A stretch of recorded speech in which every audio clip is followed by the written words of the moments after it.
It is a Warhammer document, but it is the... what's it called? Expanded Character Module. This one. By Dave Graffam, I believe his name is. Anyway, he's got this massive list of distinguishing features somewhere. There it is. Distinguishing marks, it's called. Punitive Disfigurement.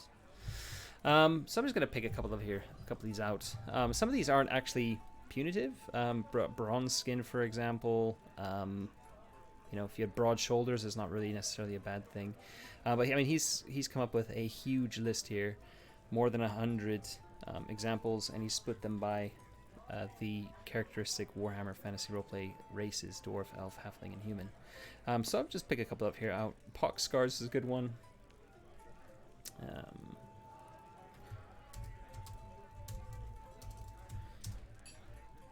I'll just do 3 for now. Exactly. Large ears.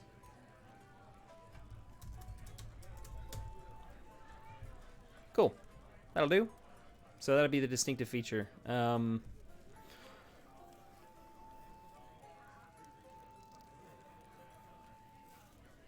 Yeah, trappings.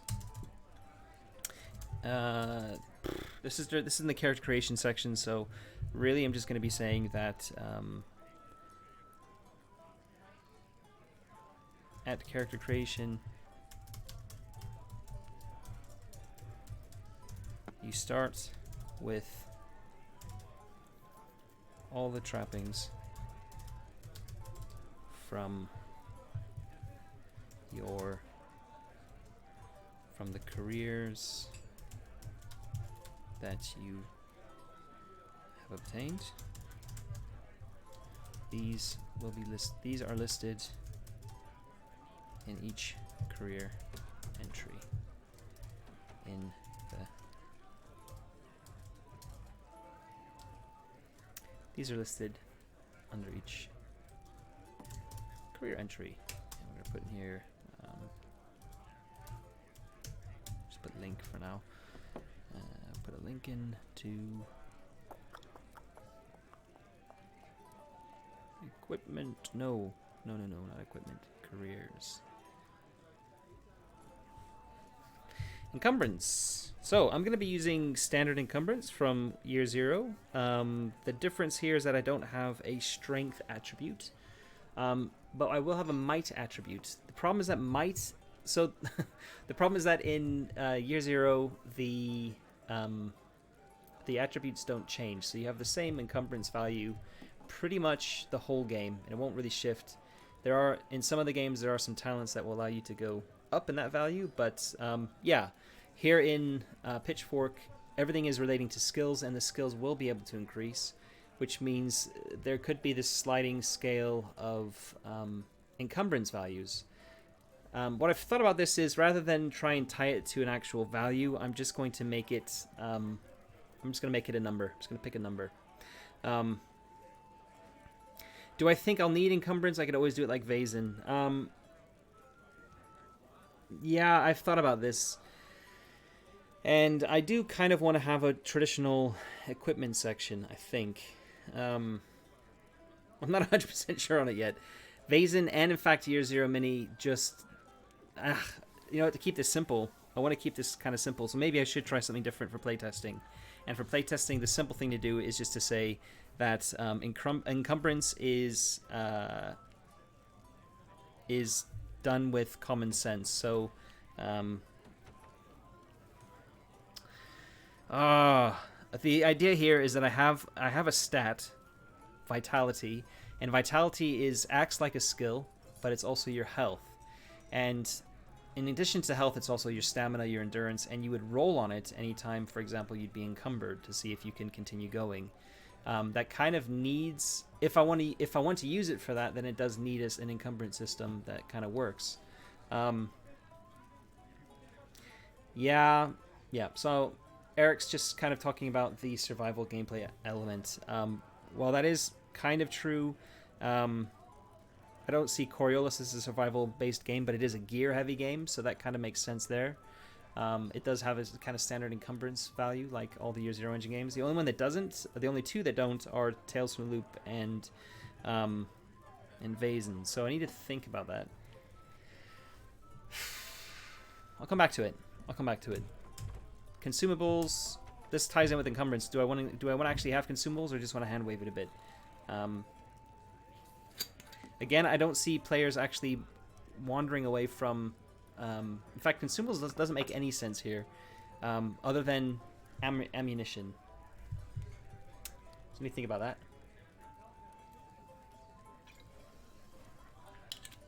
Torches, I guess, too. But I'm kind of happy for people to just play that by ear. In fact, I'm just going to say it like this. In fact, I'm going to copy and paste some stuff from Year Zero Mini, I think. Where have I written this down? I've written this down for a game already. No,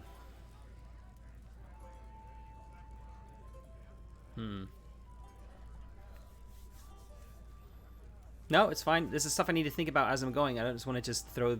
I want to keep this as a lightweight kind of rule set. And I want to be... I'm kind of shaking things up a fair amount based on the kind of standard Year Zero engine. So I'm not kind of afraid to kind of mix things up, but they need to make sense for the game. The other thing I need to think about is the decisions I make here in Pitchfork are going to follow through for any of the additional games I do, which are going to include games about thieves, or about criminals, and martial classes, like basically like a mercenary supplement. So for mercenaries and thieves, for criminals, I can see there being a very different focus for things like consumables and encumbrance. So I think consumables probably need to be there, but I have a very lightweight way of handling this. I'm just going to open my latest edition of Year Zero Mini, because I think I might have put something in there to do with consumables. I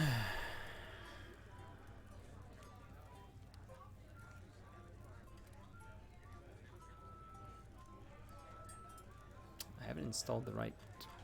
Looks like I'm missing a...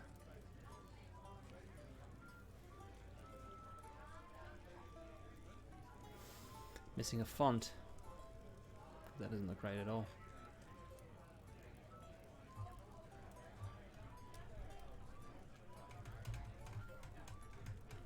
Yeah, so in Year Zero Mini I've called things props and items. Props being everyday things that give atmosphere but don't affect the rolls, like a notepad or a mug, something like that. Items are more useful than props, and they give a +1 bonus.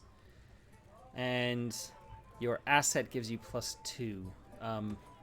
So that's a really lightweight way of handling things. The problem is that when I get to things like the mercenary expansion, the gear is going to need to be a little bit crunchier, because you're going to need to be able to differentiate between weapons, etc. For mercenary style games. And see, this is where I start umming and ahhing, because I could provide two different ways of handling equipment between Pitchfork and the other games, and say, look, there's two different systems at play here. They're both equally valid, but you have to make the decision on which one you want for your game. Is equipment going to be important or not? If it's going to be important, then use the kind of the crunchier system that you're going to, track every piece of equipment you're carrying on your character sheet, and there'll be big tables full of equipment and stuff like that. Or we go the more narrative approach, and it's basically more or less, if an item is the right tool for the job, it can give you a +1 bonus. If it's just a little bit of something that you happen to have, it doesn't give you any bonus. It's just a prop. And finally, if it's something that's really important to you as like a career item or something, or we can go with assets, which is a similar concept to what they do in Tales from the Loop. Hi, Attila.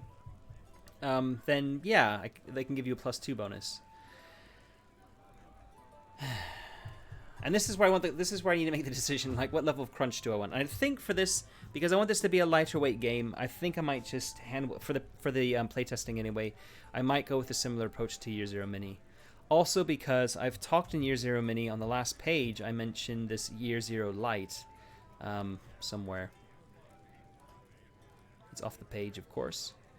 But yeah, anyway. Because the this font can't be found for some reason. Yeah, I don't know why are you not doing this properly? No style. Should be body. I don't know what's going on here. I don't want to. I'm not here to do. Okay. For some reason, it like as soon as I select the correct thing here, it's fixing everything, but it's not loading it up correctly. This is because I haven't worked on Year Zero Mini since I've upgraded my computer and reinstalled this piece of software. Anyway, I'm not here to work on this. I don't know what I'm doing. Quick gear. So I want to do two different things. I want to do trappings. I want to be talking about assets, and I want to be talking about the other type of gear. So trappings.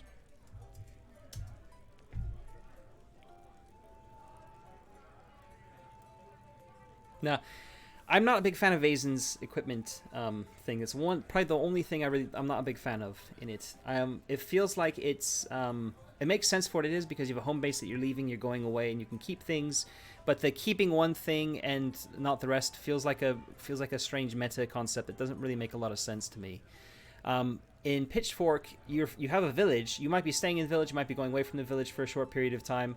But the equipment doesn't really shouldn't make that much of a difference. You're not expected to be staying away from home a lot. I mean, that could happen, and that's fine. But I want the equipment to be flexible enough and lightweight enough that it doesn't really take over the entire game. So I think in this instance, I'm going to go with weird. I'm going to go with what I've got in Year Zero Mini because I'm quite happy with how it works. I've playtested it quite a bit, and it's just a really lightweight system that gets out of the way and doesn't really put any kind of focus on equipment. And I think that's what I want here for Pitchfork. And in fact, the other games too. Okay.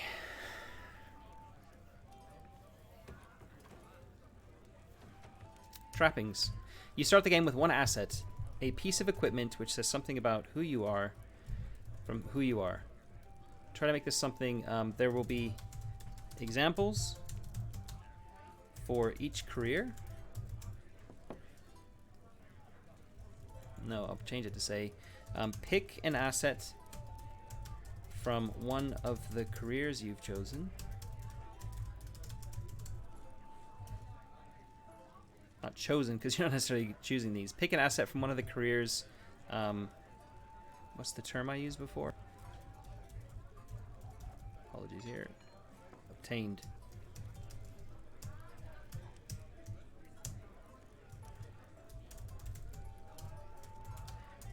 Or come up with your own. If you come up with your own.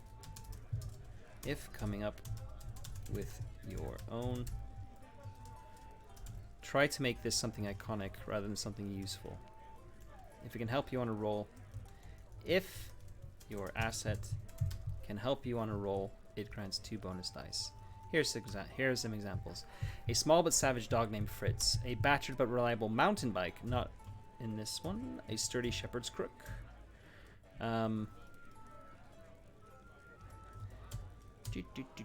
Cybernetic stuff. Little nod to Hitchhiker's Guide to the Galaxy. I'll just do 3 again. So a small but savage dog named Fritz. A nod to Woofrup. A sturdy shepherd's crook. How about something else? What's another trapping example I could use for a peasant? This is meant to be something iconic and something that can give them a +2 bonus. Any ideas?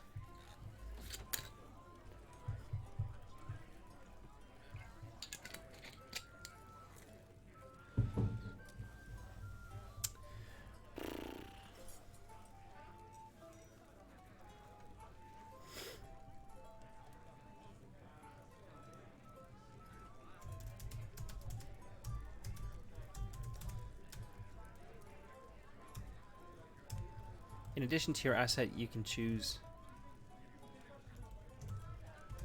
Choose 2 other pieces of equipment from the career tables, which are recorded under other gear on your character sheet. Cool. Get rid of that completely. What instrument's good? Yeah, I like that. A battered, but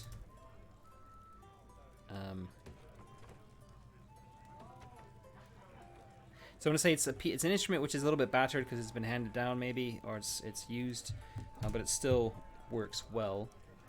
We'll call it a lute. No, a lyre. A battered but serviceable.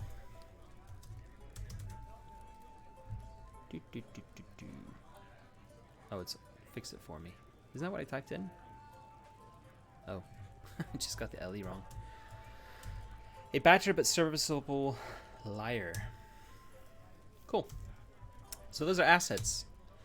In addition to assets from Year Zero Mini, I've got these other things here, which are props and items.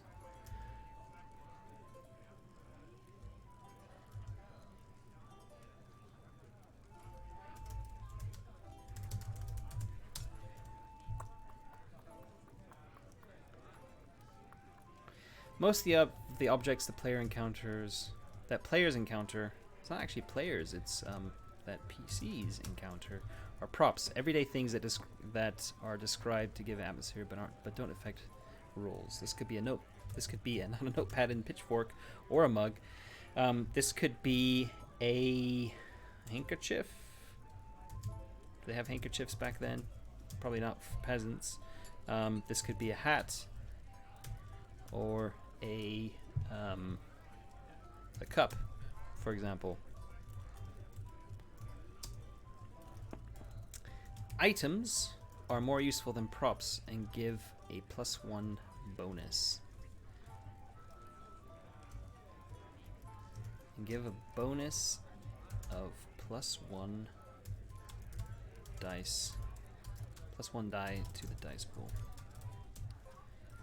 To get the bonus, it must be used according to what it's made to do. The player creativity should be encouraged, of course.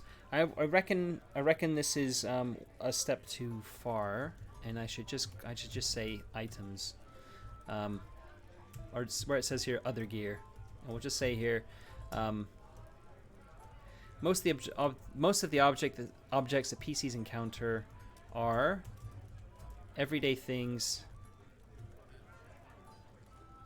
which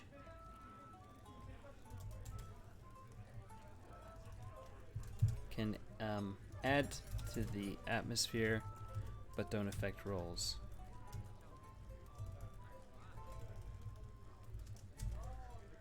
I.e. a hat or a cup.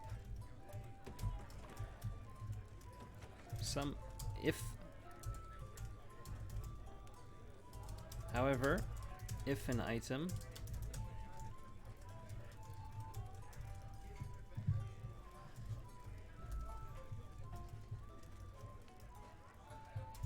is being used according to what it was made to do, an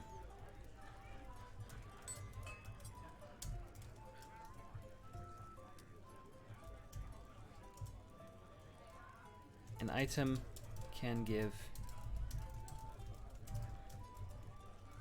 any item can give one bonus die. Can give one bonus die. Can grant one bonus die.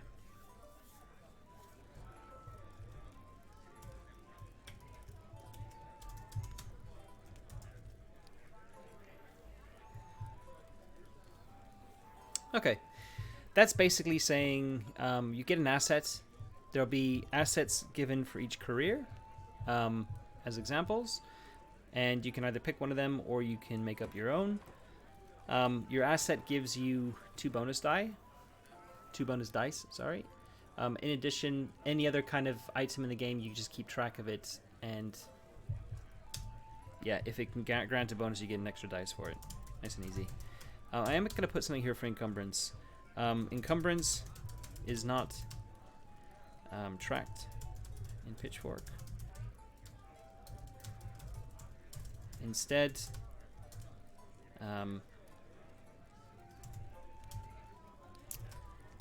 it is left to common sense. And if the GM determines that a character is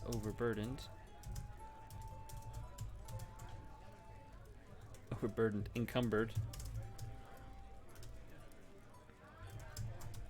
they can ask for a vitality test. If this test is failed,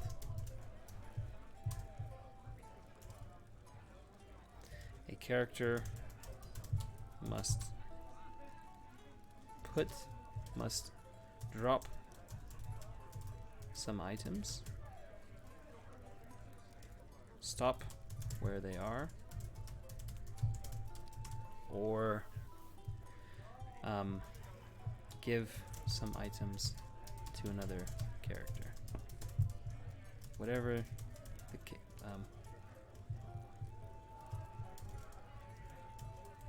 if this test is failed, that character can no longer keep going with their heavy load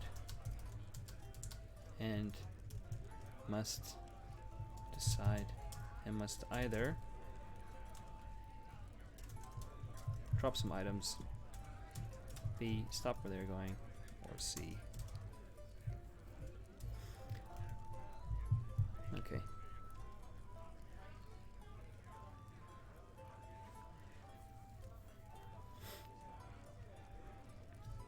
Yeah, you roll vitality for encumbrance if you're carrying another character. Exactly. And you don't need to worry about how heavy Bob is or anything like that. It's just if you're carrying another person, you're probably going to be encumbered, and you're probably going to have to roll for vitality to be able to keep going. So it's a very simple way of handling it, which is what I like here. Experience I've already talked around. I need some additional prompts for XP, but that's fine. I'll leave that for playtesting. Advancement I've already talked about.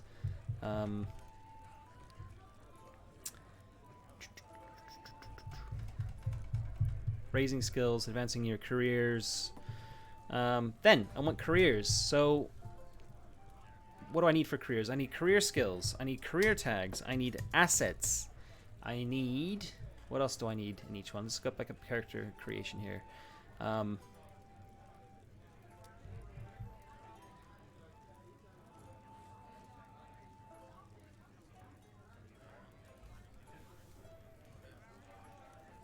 More examples will give the character creation. I'm in the character creation chapter.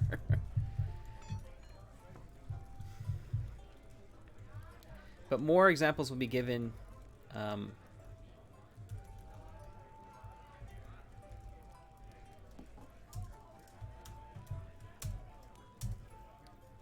gonna do the typical free league thing. These are descriptions of your relationship with two other characters, one of the other PCs who you consider a friend, and one NPC you want to protect. An NPC created during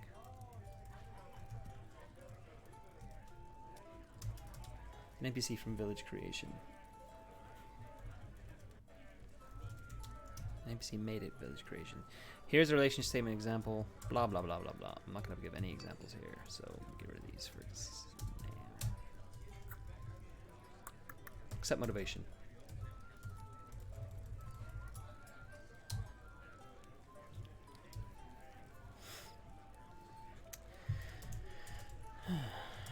Examples. God. Examples of examples for each personality trait will be provided for under with each career entry.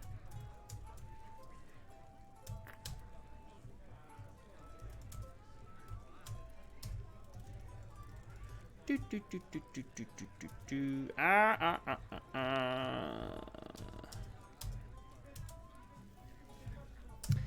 Okay, so I want to do motivation, problem, relationships with careers. Motivation, problem, relationships. I'm going to do 3 of each. I want 3 assets. I want 4 career tags. And I want 5, I think, career skills. Okay, names. I'm not going to do any example names there. Distinct features, I'm going to have actually a really big list of them here for everyone to roll on. Trappings I've already talked about with assets. Choose 2 other pieces of equipment from the...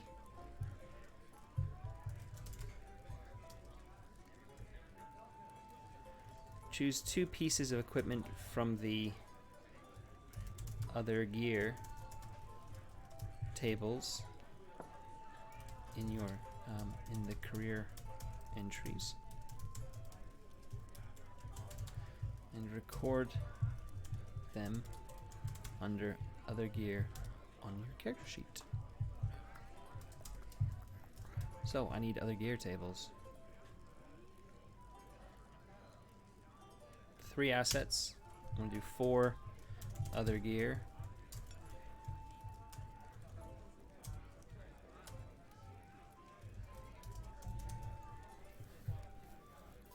You're picking 2, so I think having 4 options, and I like the Coriolis approach of having a table where it's a 2x2 table and saying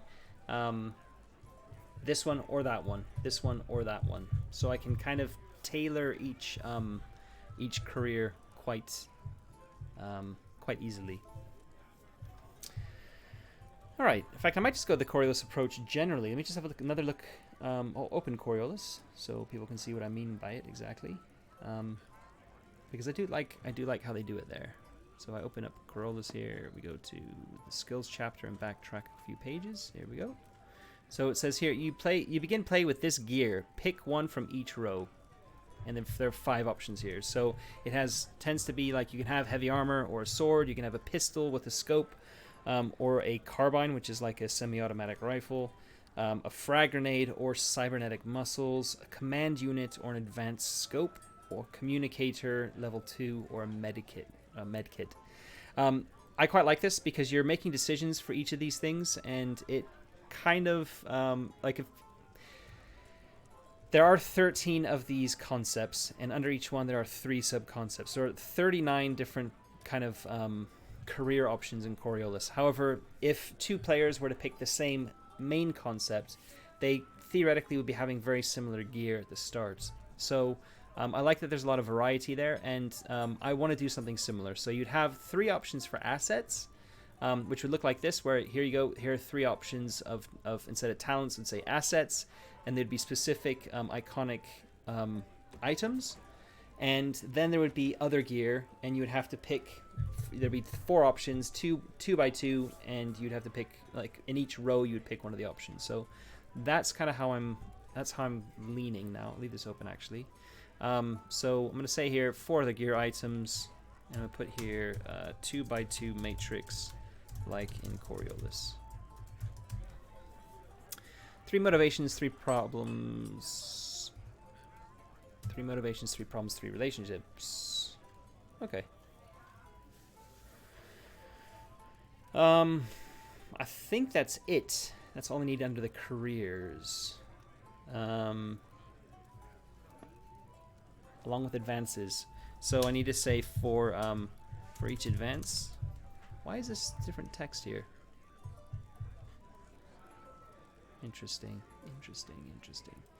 This should be normal text. And that should not look like that. Holy shit, that looks terrible. Okay. How is that my normal text?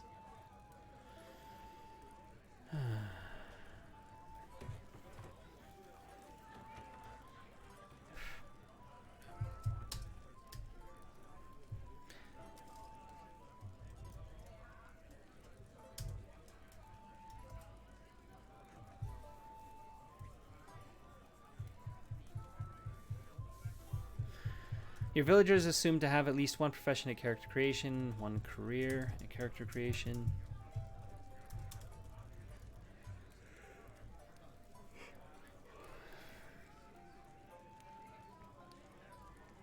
Each career is ranked 1 to 3. Apprentice, journeyman, master, and it's possible to gain additional careers as well as improve within them. Your career rank grants a number of pips, which can be used to increase one or more die values in your dice pool, assuming the skill test is related to that career. For example, a rank 2 climber is attempting to climb a cliff face with a climbing skill of 6. It is raining and dark, so the GM has set a challenging difficulty level. 2 successes are required. The PC rolls the following dice: 6, 4, 3, 3, 2, 1. Because the character is a rank 2 climber, they can add 2 pips to the die which rolled a 4, bringing it up to a 6 and providing the 2 successes necessary to climb the cliff. Yeah. Okay, that makes sense. So I need to come up with some careers now. I want to do some sample careers. So I'm gonna come up here. We've got okay, we're gonna do this. We're gonna highlight all this. We're gonna open Google Sheets.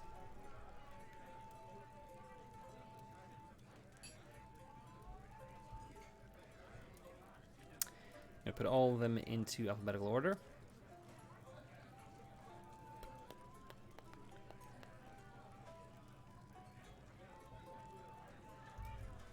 Whoa, not like that. Like that.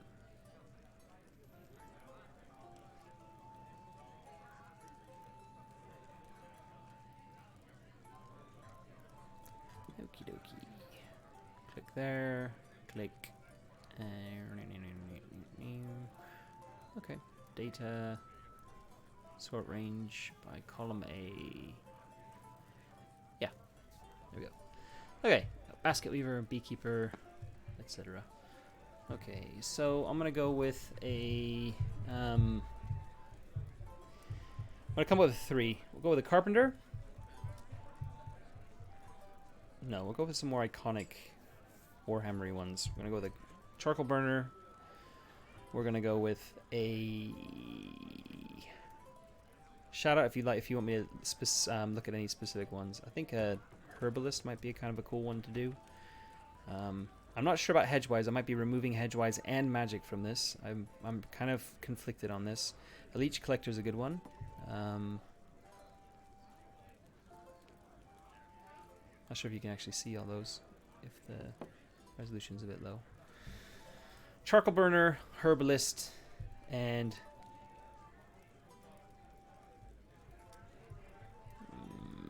leech collector. Let's see where these stand here. Herbalist is here. Leech collector is over here. So maybe we should go with herder instead. With a herder, charcoal burner, and a herbalist, because I'm doing the first career column, which is important. So herbalist. And let's just look here again.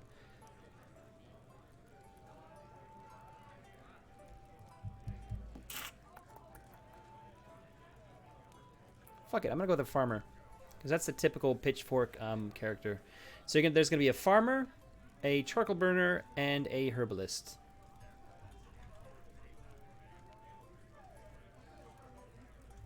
Right, in that order: charcoal burner, farmer, herbalist, alphabetical.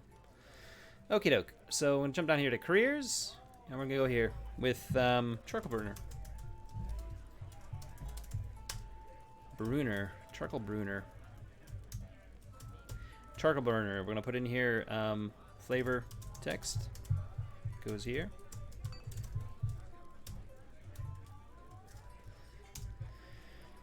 Then we're gonna say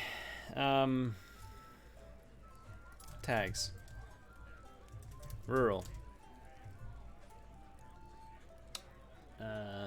wilderness, forest, and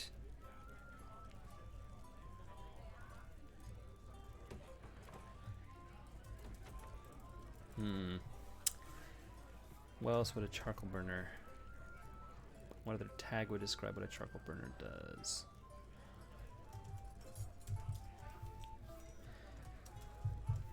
Rural, wilderness, forest, and maybe I should focus on them being isolated a little bit. How would I describe that? Rural, wilderness, forest. So the idea here is that careers that have similar tags are going to be cheaper to swap careers into. So if you're a charcoal burner and you want to become some sort of like lumberjack, I can't remember what I've called them in this. Let's have a quick look. A woodcutter. They're both going to have probably forest as a tag. They're both going to have rural as a tag, probably wilderness as well to a certain extent, and there'll be some other tag that will be associated with them. So they may match all four, they may not. The idea here is though the more that match, the easier it is to move in between them. So obviously it should be fairly easy for a charcoal burner to respec, so to use that phrase, as a woodcutter. However, the charcoal burner is probably not going to have much to do with a kennel page or a kennel maid. Yeah, solitary kind of works, Magnus, thanks. The issue with solitary, I think, is that if you're solitary, if you're in a solitary career, should that make it easier for you to move into another career which is also solitary based? I guess there could be like vagabond, for example, because the vagabond and a charcoal burner are both kind of solitary careers. Does that mean moving between them should be fairly similar? Maybe it is. We'll put it in for now, and that could be something the playtesting can tease out a little bit. So solitary. Okay, then I want to be doing, I'm just going to put all these things in here. Career skills. And I'm not determined on 5 of these, but I'm going to try and do 5 for each. I do have 24 skills, so coming up with 5 shouldn't be too hard. So we got career skills, then we've got assets. Then we've got other gear. And for other gear, I'm going to do a table, 2x2. I'll put some little text in here which says, just like in Coriolis, so we bring up Coriolis.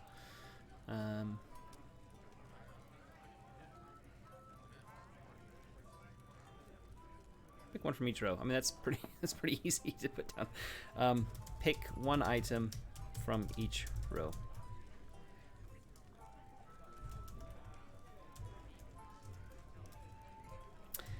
Assets. So assets. Let's look. Let's do these one at a time now. Actually, career skills. I need. Am I going to open this the same way? I flick between them. Google Docs. And I should have a. I'm not sure the skill list is up to date. It's not up to date. I'm going to open this again then, if I can, or I'll make a copy of it. Oh, I can open it twice. Excellent. I can't remember which one I'm working on. Oops. Make it a bit easier for you all to read. Skills. There we go. Okay, so I got skills here. Break this off as a separate window.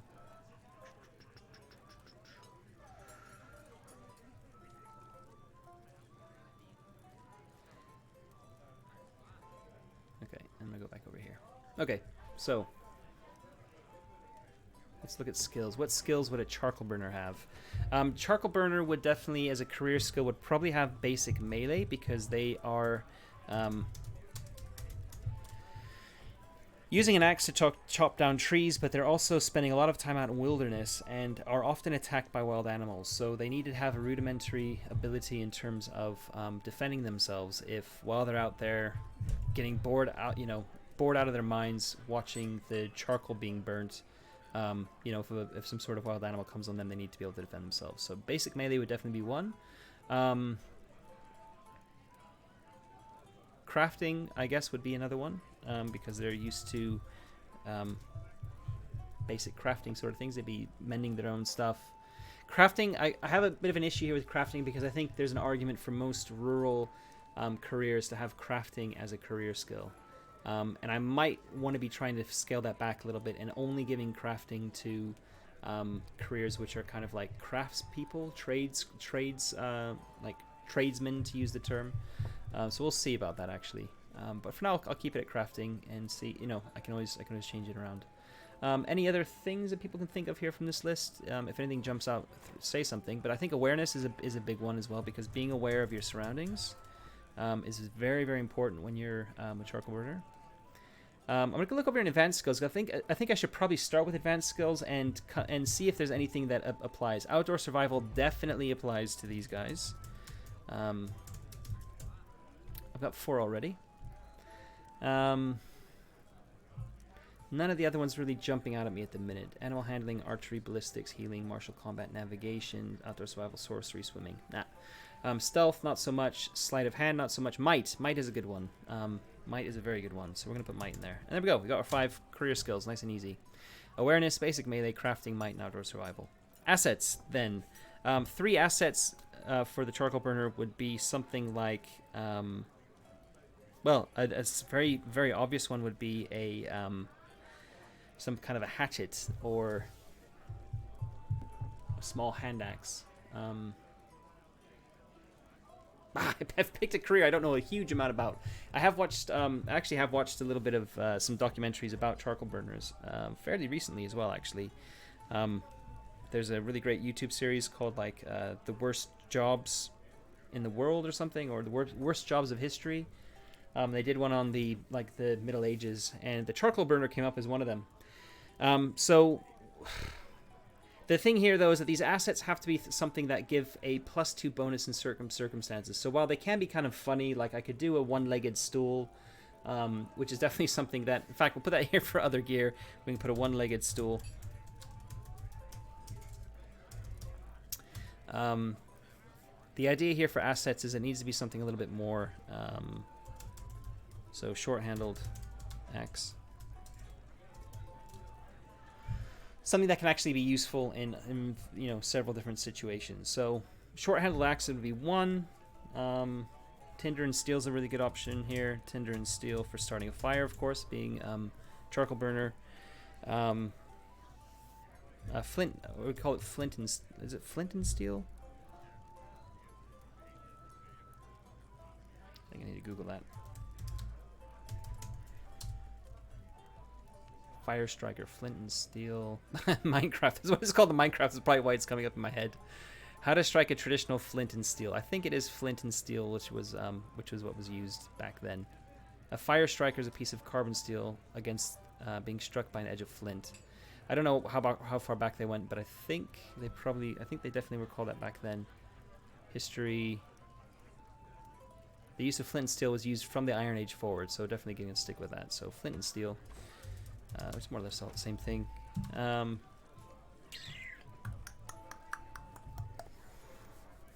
more asset. We've got a short-handled axe. We've got flint and steel, and something.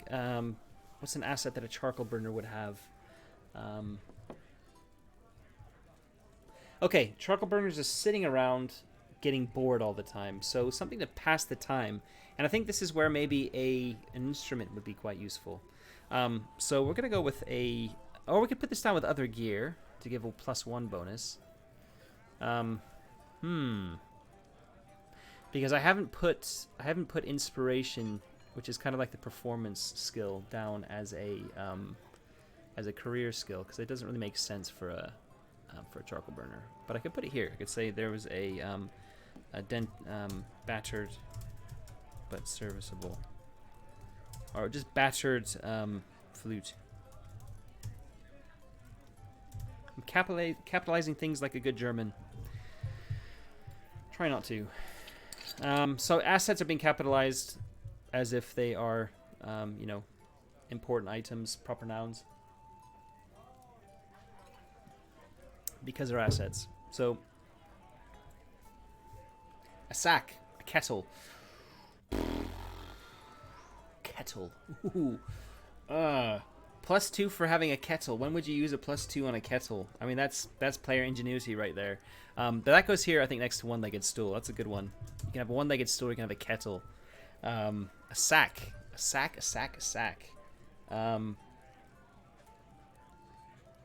I think they might have a wheelbarrow. Yeah, I think I might give them a wheelbarrow. I'll put a question mark after that one.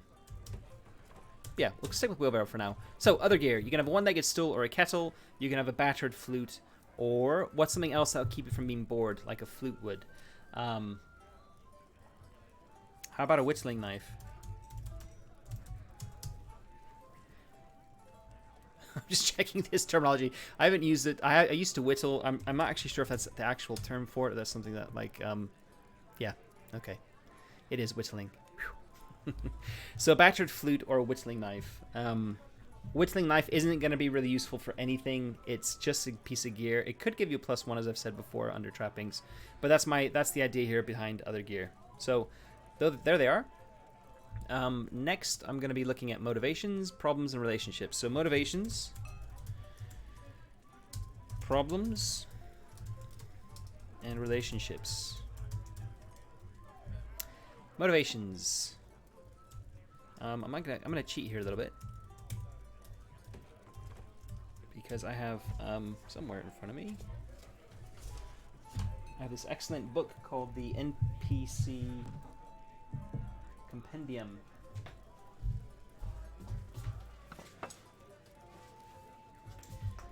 Not quite NPC Compendium. It's called the Non-Player Compendium, and this is one of the best buys I've made print on demand from Drive-Thru-RPG in a long time. It just is full of like D100 tables of things like personalities, relationships, professions. It's full of names as well.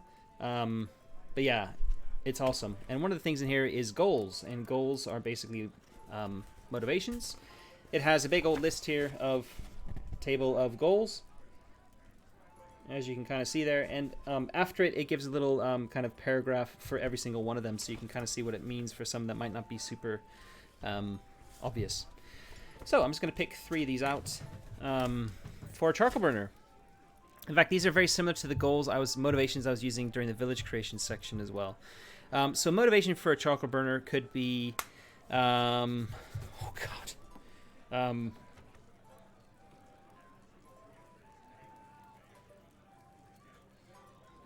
oh fucking hell, independence, right?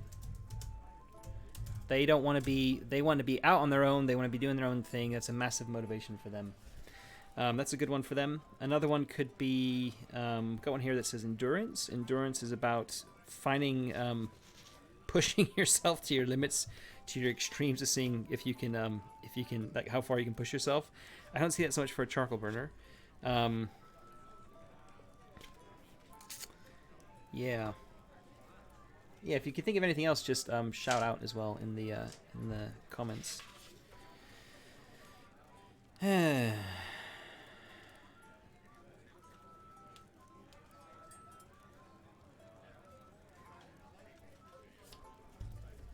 Laughter. So basically, you're just it's all about like finding the funny side of life, right? Peace of mind is a good one. Yeah, I think that'll be the last one then. I think there's actually a term in here for it too, like a one-word term.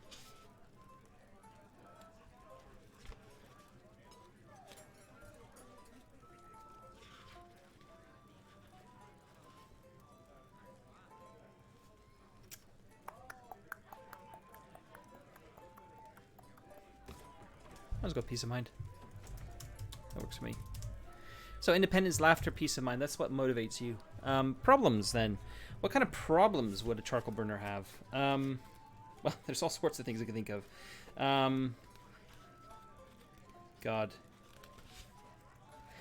This is where I'm almost torn on whether I want these motivations to be specific to the careers or whether I want to give a big D66 table for everyone. So you basically say, okay, I'm a charcoal burner. What motivation do I want? What kind of problems? Tranquility. There we go. That's a great word. Thank you. And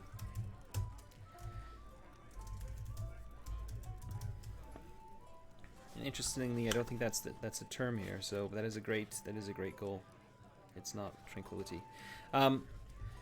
Yeah, I'm wondering whether it might be a better idea to have D66 tables for everyone to choose from, not necessarily tied to a career, for your motivations, your problems, your relationships. But I do like the year zero approach where you kind of tailor them to individual careers.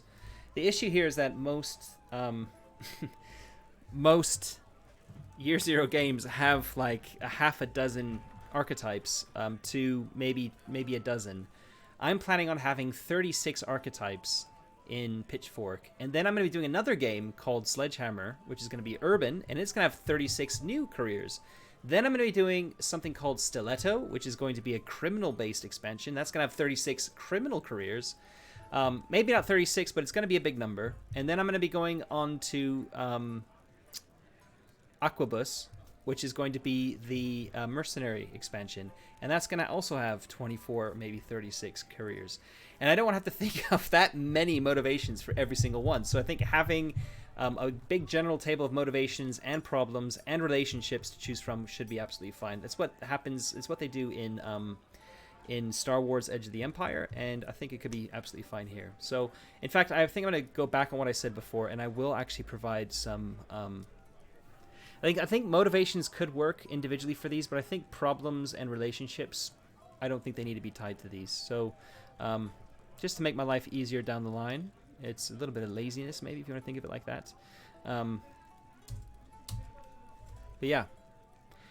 Your motivation is 1 to 2 word description of the thing that you want more than any other, which drives many of your actions, like violence, greed, fame, revenge, duty, or wanderlust. I've given 6 options there. I'm going to make some of them a little bit less violent, and I'm going to just copy the ones I've just come up with down here for the charcoal burner. So rather than violence, we're going to start with independence. Independence. Greed, fame. I'm going to get rid of fame because that doesn't make sense in this game. So the second one then is going to be tranquility. Revenge. I'm going to get rid of revenge as well. So we got greed, we got independence, we got tranquility. What was the other one? I'm trying to remember what I put there. Laughter. Yeah, laughter is a good one. Duty or wanderlust. Problem. There's something with... some examples include... You know what? Let me look at the village creation here, because I think under community I've started listing some of these. Motivation, leadership, control, altruism, manipulation, indulgence, physical, independence is already there. Obedience, charity, possessions, peace, and wanderlust is there as well. So I'm going to replace independence and wanderlust with 2 other ones, I think, just so I'm kind of not doubling up a little bit. So we're going to go with...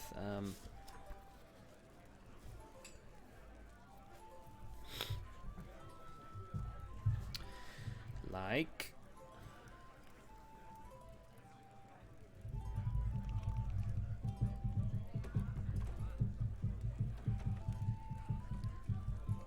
maybe survival. Survival could be a motivation here. I think survival was on that list though. Oh god. It's not. Hallelujah. One more. I need to change independence for something. Where was I? Over personality.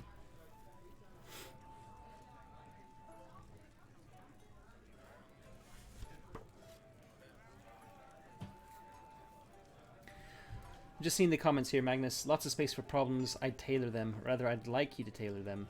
Maybe create sets of motivations. So tailoring problems to the careers. You know what? I'm gonna try it, and it doesn't. I think it doesn't matter. I think it doesn't matter actually in the long run if I double up on some. So if like independence is an option for two or three out of the 36 careers, it's not the end of the world. As long as I've got a nice big spread of them, generally speaking. So yeah, let's try and keep it like that. I'm kind of thinking I'd like to have 3 different ones for every single career, but that just becomes a little bit ridiculous with the number of careers I'm thinking of having altogether. So I think tailoring them is a really good idea. Okay, fine. Okay, problems then. Problems are going to be things like, again, I've got something called quirks in here, in this book here, which gives some really good options for things like being a compulsive gambler, swearing constantly. These are more like quirks rather than problems, but yeah. Another place we can look for I mean, there's tons and tons of games with problem sets to look into for inspiration. For now, I'm just going to go with let's have a think about what a charcoal burner, what kind of issues they would have. They might be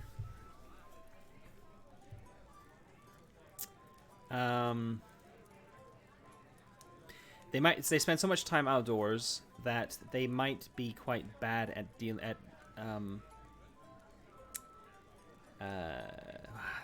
see, I don't want to overlap with what could be considered like low skills, for example. So saying like they might be bad with people, that theoretically could be represented with some low social skills. Maybe because they spend all their time out with smoke, maybe their chains, they smoke constantly. Is that a problem in the Middle Ages? Probably not, because they're gonna be dead before lung cancer kicks in. But smokes constantly. Feels like a modern problem. Lone wolf is a good one. It ties in with independence as well.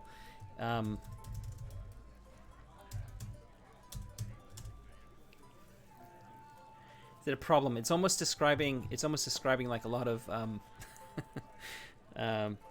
players and like how they play their PCs. I'm the lone wolf. It could be a problem though. So yeah, I'm just thinking of like, you take your motivation as independence, your problem is lone wolf.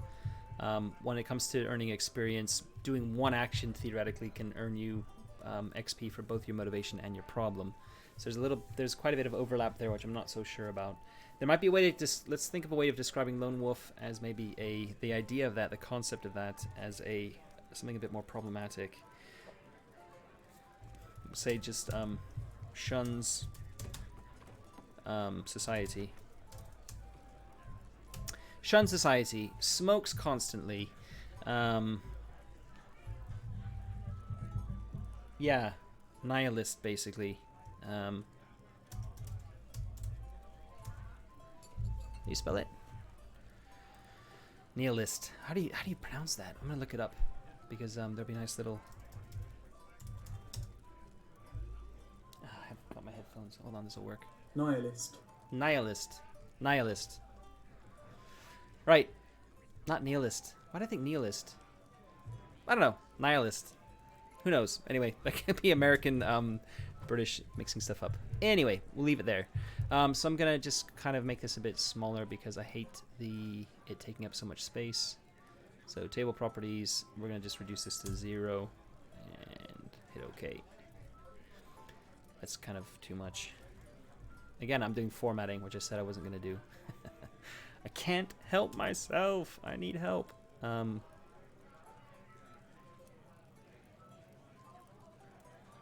right. Relationships then. Relationships. This is where maybe it starts breaking down, because I think of all of the sets in the Forbidden Lands games, the relationships can make a lot of sense, but it also, I think every time I've created a character, I've always looked at the other relationships on the other careers or archetypes or professions or whatever, to see what was written there. And it really depends on the career. In this instance, some careers are going to have some really obvious relationships that really will make a lot of sense for them. But I kind of like the idea of having relationships that are generic for everyone. So I might actually change that. I might actually pull relationships out as a separate thing here. Give it its own heading, like so, and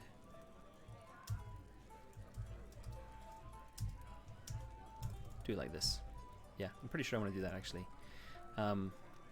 So I think that's it. So this is an example. This is an example career entry. I'm gonna have flavor text going in here. This is gonna be like a paragraph describing, what a charcoal burner is for people who might not be familiar. Something like that. Pessimist is good too. Nihilist is maybe a little bit overly bleak. Pessimist. I think pessimist works a little bit better actually. So we'll go with pessimist. Yeah, pessimist works. Pessimist, shuns society, smokes constantly.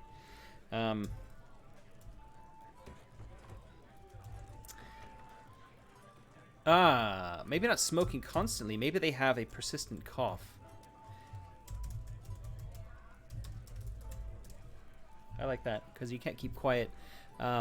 this game is going to have darkness points like Coriolis, so being able to spend a darkness point to effectively call on a problem is something that needs to be able to be happening. It's something that needs to happen, so it can be a really interesting kind of dynamic moment here where perhaps the party are trying to sneak and the DM, God, I haven't used that term in a long time. The GM spends a darkness point to say that the charcoal burner character starts coughing. They get the tickle in their cough, they can't stop it, and out it comes. So yeah, we'll do it like that. So this is an example of what a character is going to. This is what like a career entry is going to look like. The one big thing I'm missing here is this is specifically for novice rank.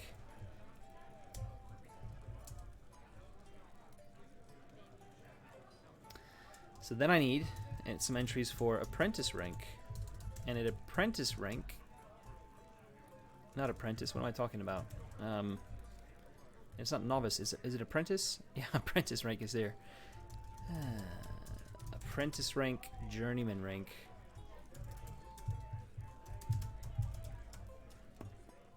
And oops, master rank. These are used for advancement. So journeyman rank. You get some new skills. What did I say up here? If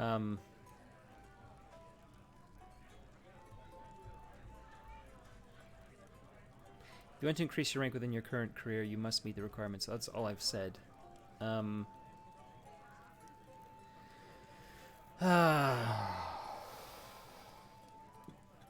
Now here's the thing. I could put caps. This is what Warhammer does. It puts caps on how high you can make skills go before you can move to the next career.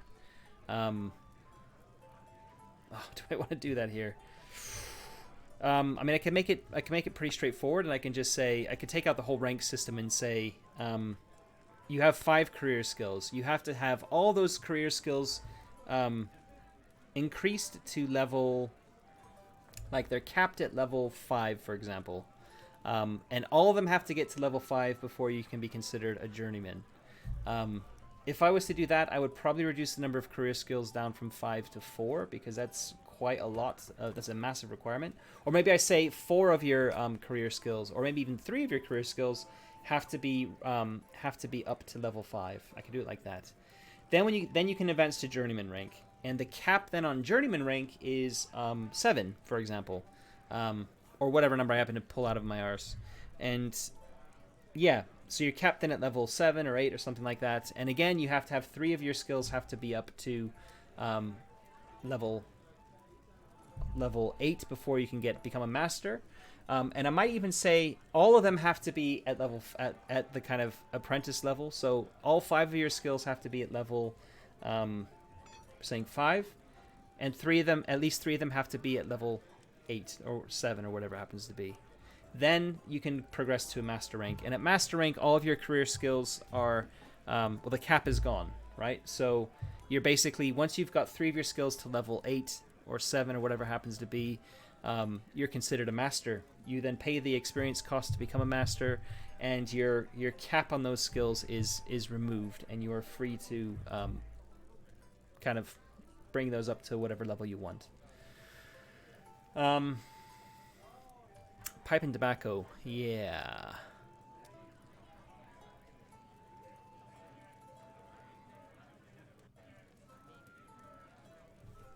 Get rid of the one-legged stool. No, I'm not gonna get rid of the one-legged stool. I'm gonna get rid of the flute, I think. Pipe and tobacco.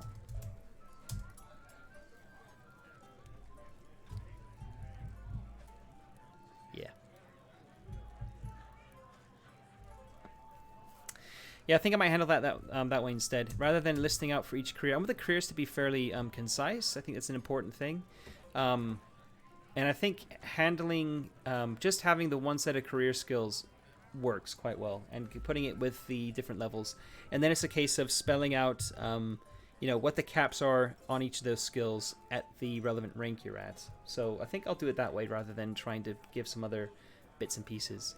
And also, I was thinking about having some requirements for each rank to say, like, if you want to become a journeyman charcoal burner, then you have to, maybe there's a little bit there that says you have to have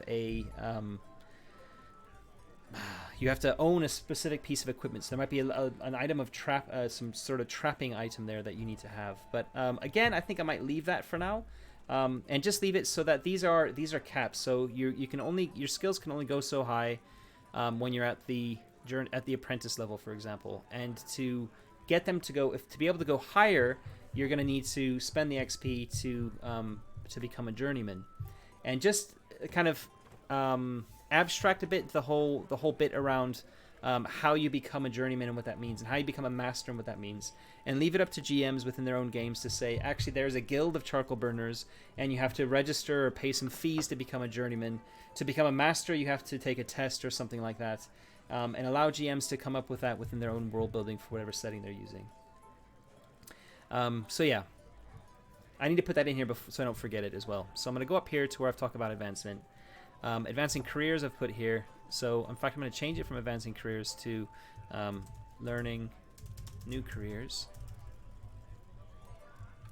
I talk about key skill. What was it?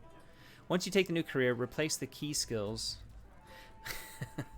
I was using career skills because look at this sentence here. Imagine if I was using the term career skill. Once you take the new career, replace the career skills from your old career with the new career's career skills. How many times can you say career in one sentence? It's a lot. So I kind of was toying with the idea of calling them key skills. I'll keep that going for now, and we might change them back, and I can just change the sentence as well. 5 key skills.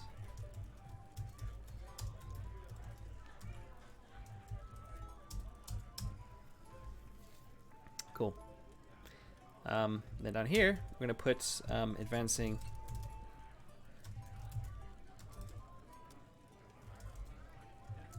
your career rank. Is that what adding 3 looks like? For some reason I think it was italicized.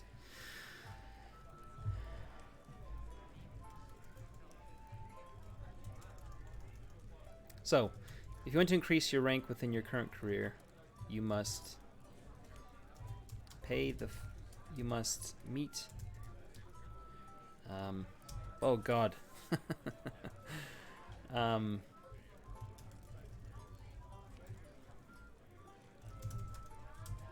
You must meet the skill requirements for the new rank and pay an XP cost as follows.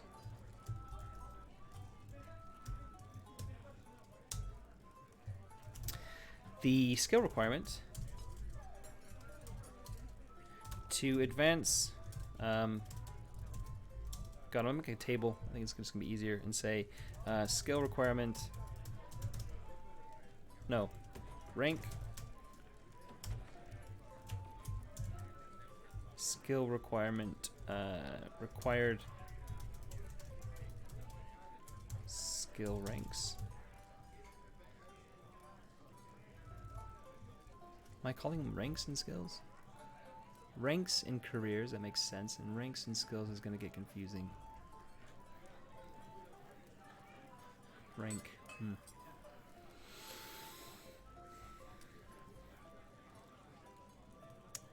Equal to your skill value.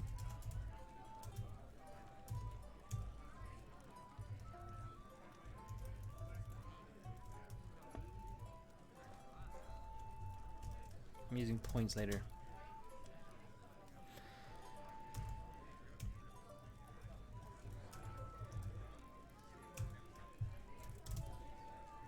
Not sure what point. I'm not sure I like that. Assign points according to your age. Can be 3 or higher. Career skills cannot start higher than 5.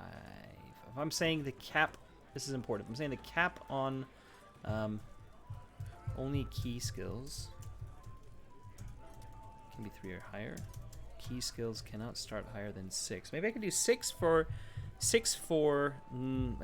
apprentice could be 6. No, I want it to be 5. I think I want to stay at 5. Key skills cannot start higher than 5.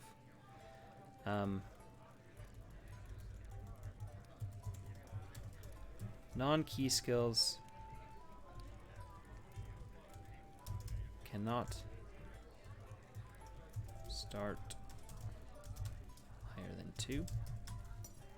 Key skills cannot start higher than 5. That's worded terribly, I know. I'll fix that later. Assign number of career points. Assign a number of points to careers according to age. These can only be assigned to increase the rank of your... What the hell does that even mean, that sentence? Hold on. These can only be assigned to one of your... to one of your 2 starting careers.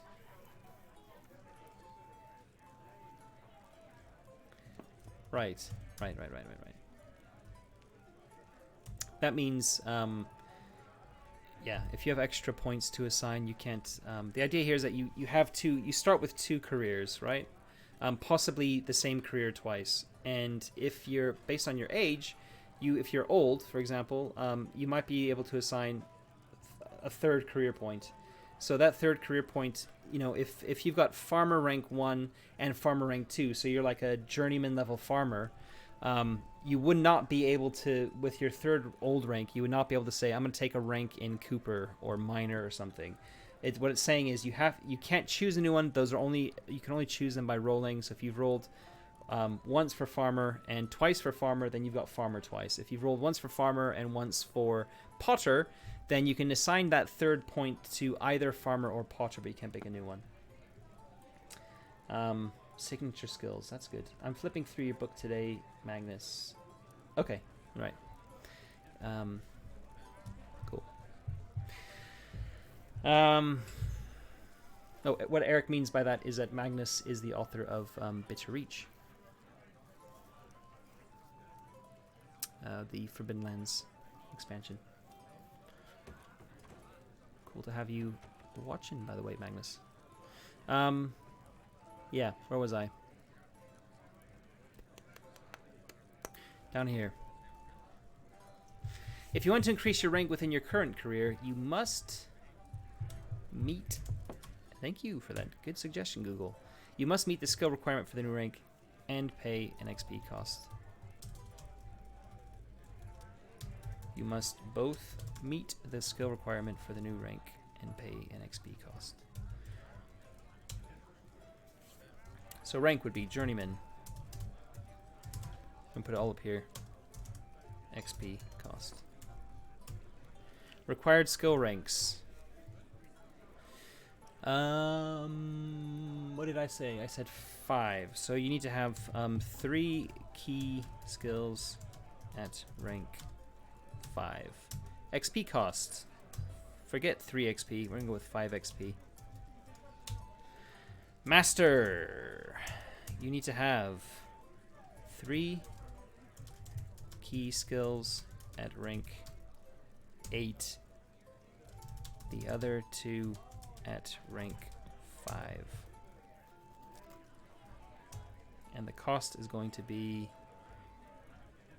It's going to be expensive, actually. I'm going to make it 10. I like that. So that's my table is going to look like. Sexy table there. I'm going to insert a table, see if this works. Oh, shit. Nope. And it's 3 by 3.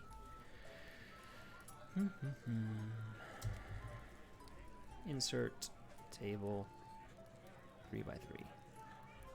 God, the tables in this program are absolutely shocking. So we got rank, we got required skill points, and we've got XP cost. That'll do nicely.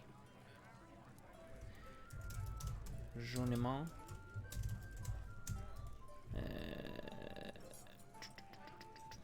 5 XP. 10 XP. Alright.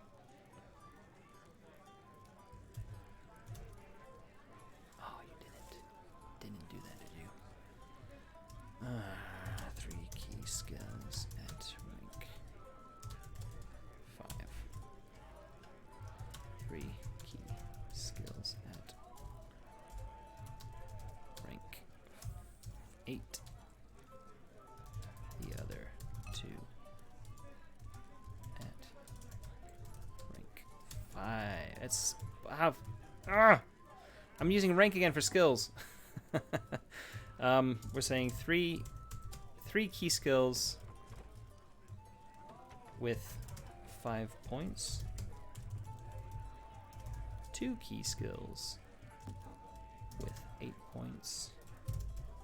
The other 2 with 5 points. And it all fits. Lovely. Lovely jubbly. Nice. Okay. And that will do me, I think. I'll just bring this over slightly. And that works. Okay, nicely. We're going to just check line spacing. Nope. We're going to check table properties like I know I said it wouldn't do. Again, I know I said it didn't do this, but we're going to do it anyway. Okay. Okay. That works. That means I don't have to spell out all that shit down here. And it means when you start at journeyman, at the journeyman rank, it's not very clear that there are caps in place though. I need to put a cap in here too.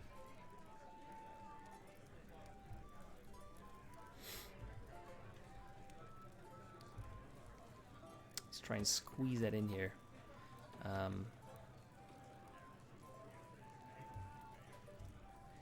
Insert row above, and we're going to insert a column to the left. Okay. It's working. Apprentice. Oh shit. I wanted to put it here. I'm going to insert a column to the right. I'm going to put the cap in here. So we want journeyman to be a little bit like that. I can just make this really small. It doesn't need to be that big. This is going to be the skill cap. Key skill cap.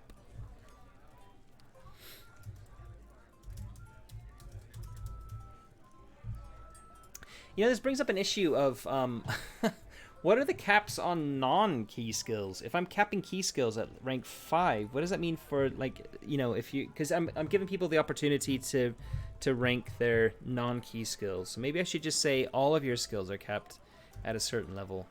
Well, that doesn't really make much sense. This is where Warhammer, again, because this is a big carryover from Warhammer. Warhammer only lets you advance the skills that you have for your career. You're not allowed to advance any other skills. And the way I could do this is I could do something very similar and say, I mean, I already have. I've already said raising your skill. Oh god, career skills in here again. Key skill.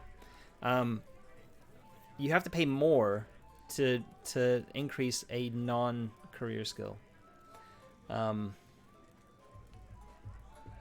Yeah, that's a good option there. So skill cap is going to be key skill 5. That's what I said. And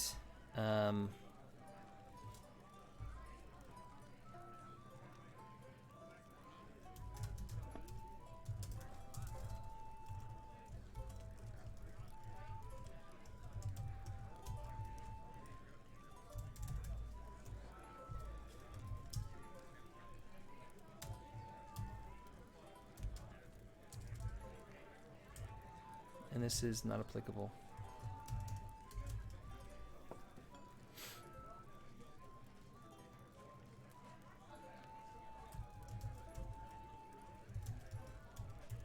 This is where it starts breaking down when I'm including caps. Like what level does what? Anyway, it'll be fine. It'll be fine. overthinking this a little bit. Key skills 5. Non-key... I hate the terminology here already. Are going to be at 3.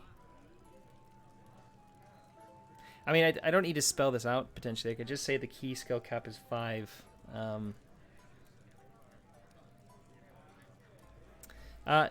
No, key skill can start as low as 1.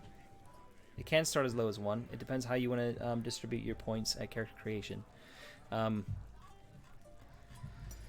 What's up here? Here. Assign points according to your age amongst your skills with the following restrictions. Key skills cannot start higher than 5. So they can go up to 5, but there's if it's a general skill, they'll all have at least 1 rank anyway. You get 1 rank for free in all those. But yeah, that's typical free Year Zero engine.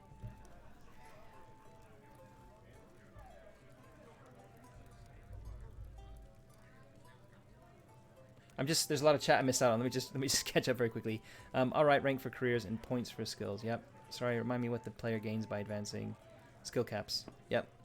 No, we're all good. Other skills instead of non-key skills. Yeah. Yeah. Key skills, other skills. Yeah, that's very obvious. Yep. Thank you very much. Cap here. Key skills are at 8. And others are going to be at, I'll put that at 5 actually, rather than just -2. And when you're master level, your key skills are going to be capped at 8. Are going to uncapped, and other skills will be capped at 8. Oh, I don't know if I like that. Can you go up to 8 in a non-career skill? I mean, if you want to spend the XP for it, then why not? Like, why restrict that? But it does feel. I mean, you'd probably get to the point, like, it would be so expensive to do that. Your better option is to get yourself to master, get those key skills up as high as you want them, and then to take a new career that has the skills that you want to increase there, so you can increase them, you know, a lot cheaper. So I need to that's kind of how I want to play it, I think. And the way I've set it here is increasing a key skill by 1 rank costs a number of XP equal to the new skill.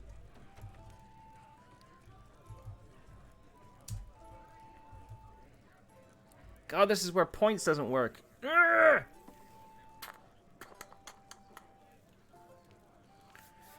Increasing a key skill by 1 rank costs a number of XP equal to the new skill. The number of... This is where I'm just... I hate adding extra words in front where I don't really gain anything back. The number of new skill points multiplied by 3. Ugh. Other skills cost the new skill...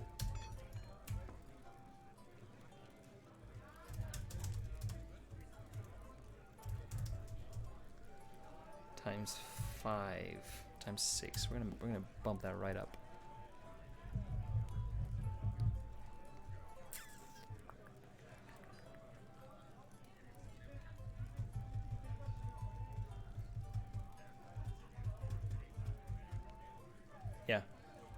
Yeah, Eric, it's a good point. To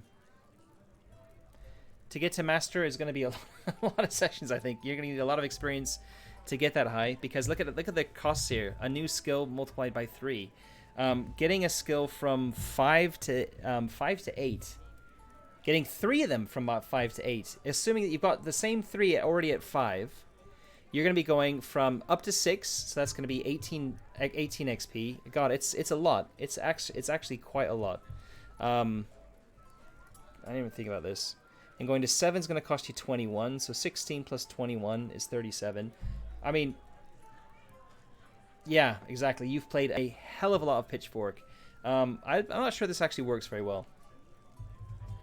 So maybe I need to just have the typical Year Zero thing where XP ranks cost a flat value, maybe? Or I do 1 XP times the number of the rank that you're going to. That way, if you're at rank 5 already, for your key skills, and you want to go to rank 6, you pay 6 XP to go to rank 6. If you want to go to rank 7, you pay 7 XP to go to rank 7, and then 8 XP to go to rank 8. And you've got to do that for 3 different skills to get yourself up to that number. So that might actually make a bit more sense. It might make it... yeah, increasing a key skill by 1 rank costs the number of XP equal to the number of new skill points. I really don't like the way that's worded. Other skills cost the number of new skill points times 2. Keep it low to start.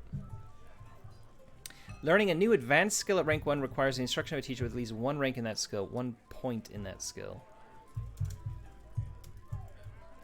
Do they need at least 1 point in that skill? No, they need at least, they're going to need more than 1 point. They're going to need 3 points. And the reason I'm just picking, it might sound like I'm picking 3 out at random. The idea here is that you can start any other skill. I'm going to have to change this terminology I'm not happy with. Other skills cannot start higher than 2. Whoops.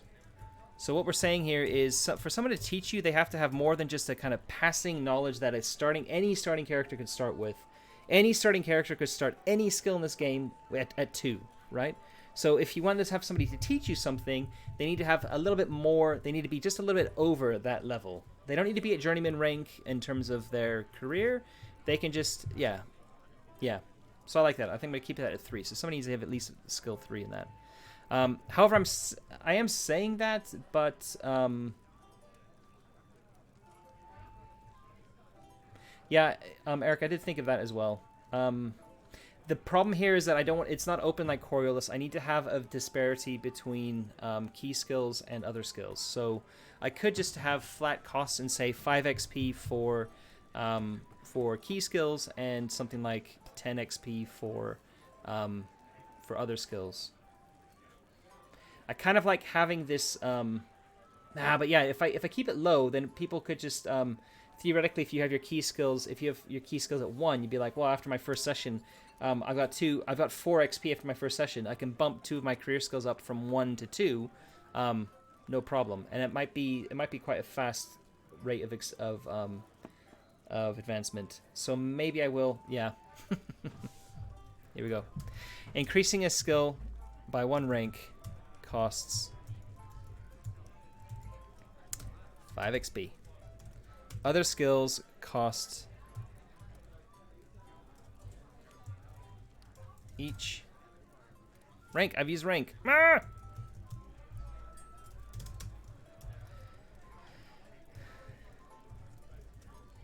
Other skills cost 10 XP per point. Thanks. It feels a bit weird to be going through my process out loud because normally I'm internalizing this whole thing. So this is something I've gotten used to. But yeah, it actually is. It does help a little bit to have an audience to bounce ideas off of. So collaborative design to a certain extent. Yeah, I think we'll try the Coriolis approach, also known as the Mutant Year Zero approach, and the Tales from the Loop approach.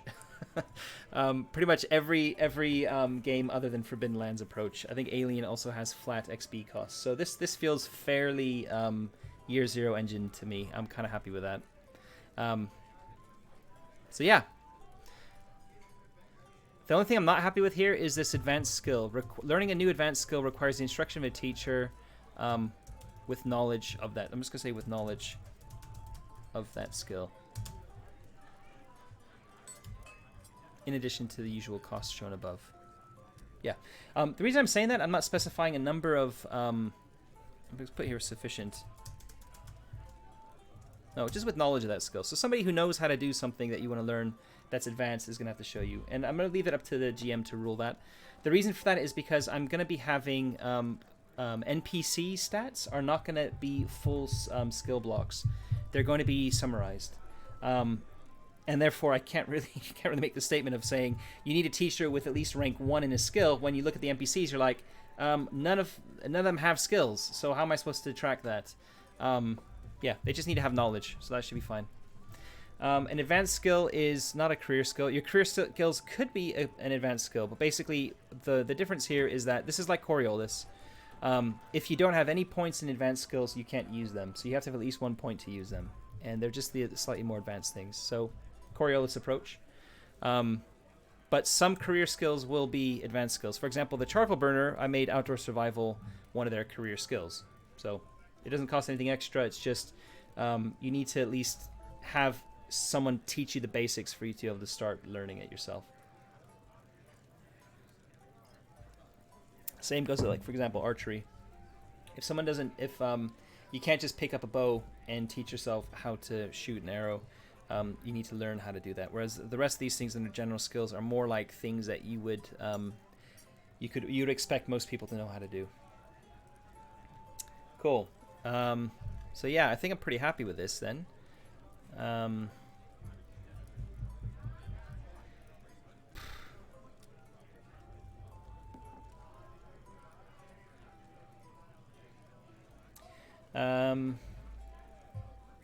So once you get over level 5, the XP cost goes up. Yeah, that is an option here. So I could say, so when you're journeyman, it costs more.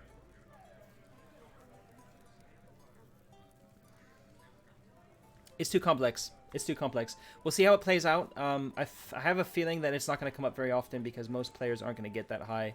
The big thing here that is worth thinking about is that at level 5, skill level. Oh, okay, yeah, that's much better than point. I should have just thought of synonyms for rank. I'll do that later. It's gonna be boring to watch me changing terminology. So yeah. Yeah. In Year Zero engine games, all of the skills cap at 5 because your attributes also usually cap at 5 or 6. Whereas here, I've gotten rid of attributes. Skills can go up higher, but that does raise some issues with how much experience costs, because a normal Year Zero engine game, even if it's 5 XP per skill, they're only going up to 5 and not any higher. But that adds a level of complexity that I don't necessarily think is going to add a lot. It's still going to be a significant investment to get your skills up to where they need to be for master, and you're going to have to pay 10 XP to advance to it anyway. So I think I'm gonna leave it. Yeah, cool. You take Walter all the way to master. Oh, I did put other skills cap in there. I didn't see it at 8. I'm not happy with that, but I'm gonna leave it for now. Who's gonna playtest this before it goes out for more general release, where they've got a character going up that high with ranks? I don't know. This is where I need to probably do some. I need to do some number crunching and some what's called Monte Carlo analysis, and work out things like average. I don't know. Anyway, I'm going into statistics now, which I don't really want to do, but yeah, we can do that. We can definitely, in playtesting, we can definitely test it out like that. Okay, so I've done charcoal burner. I'll do one more, and then I'm gonna run out of time, I think, here. If people want to stay on, I can go longer too. Charcoal burner. I want to do farmer. This should be a little bit easier. Flavor text goes here. So we've got rural agriculture. They're not forest folk. They are animal what? Animal something. They deal with animals. I could just say husbandry, which usually means animal husbandry. I'll call it animal husbandry. Animal care. Agriculture, animal care. What did I call the skill, actually? Animal handling. Okay, I'll go with animal care. That's fine. Farmer, agriculture, animal care, and let me look at Warhammer 3rd edition, because I think they've got a peasant in there. I'm gonna see what they put for peasant. In fact, I've got a nice little chart here with all of them. I've put them all into Excel in the past. Character generation, 3rd edition. That's how much money I spent on my 3rd edition books, which is I don't want to look at ever. but I did keep track of it. Did I put it in Google? I think I put it in Google. Let's change to my personal one. I'm gonna type in here Wolfrup 3.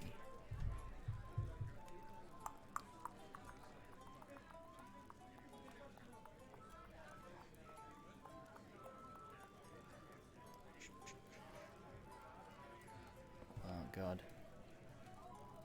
Players list of all careers. Who's this guy? I've got all of his stuff from. Something I created. But that looks like it might have everything I need. Is it gonna have tags on it? Hell yeah! There we go.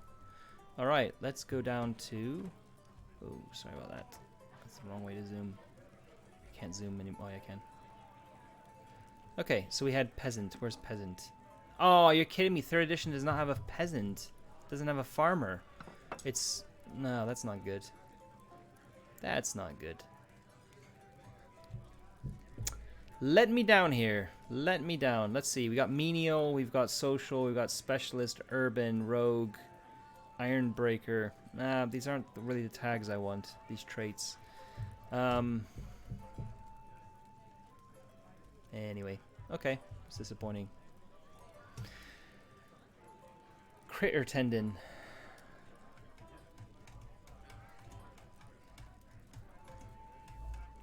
Magnus, when you say raising XP payout, you're talking about the number of XP granted at the end of a session, right?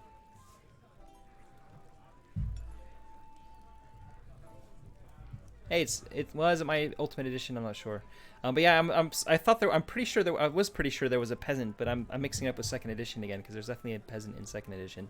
So what 4 tags would a farmer have? They would have rural. They'd have agriculture. They would have animal care. And what else would they have? As an idea, we can also look at... Let's look at the careers again. I've got a tapster that's on the same line and a stable hand. Now, stable hand would definitely have... oh, God. Definitely have animal care. I guess menial is a good one to put in here, actually. Menial meaning you're just basically used to doing really hard work. Really shit jobs. In fact, that's better than solitary here as well, because not all these career skills are going to say menial on them. I don't think, or are they? I mean, I don't know. I'm just having a look at these. Theoretically, I could do some where menial isn't really. Minstrel wouldn't have menial as a task. A boatman probably, or a boatfrau probably wouldn't have menial. Maybe would. But menial I see as like really properly like having to just lug things around and just do a lot of hard graft, right? So yeah, this works. Menial's good. Key skills. Let me bring up that that window I've just shrank down. Key skills then for a farmer. We have... I'm going to skip crafting for now, although it's an obvious one. Gossip. Yeah, maybe. Might take it off. In fact, I said I wanted to start with the advanced skills. Let's start with the advanced skills. Animal handling is definitely one they're going to have. Because we can assume that it's not necessarily just a crop farmer. It could be a farmer of, you know, keeping pigs or cows or something in a cow shed or something like that. They're not going to have archery, ballistics, not going to have healing. You could take a point of healing at character creation. There's nothing stopping you from doing that, but I don't want it to be a career skill for a farmer. I don't want farmers to be able to go up to like really high ranks in healing, because it's not what they are. Martial combat, no. Navigation, no. Outdoor survival, no. Sorcery, no. Swimming, no. Okay. So none of them. We got animal handling as one. Thinking about gossip. Insight, probably not necessarily. Inspiration, not necessarily. Investigation, not necessarily. Manipulation, not necessarily. Might, for sure.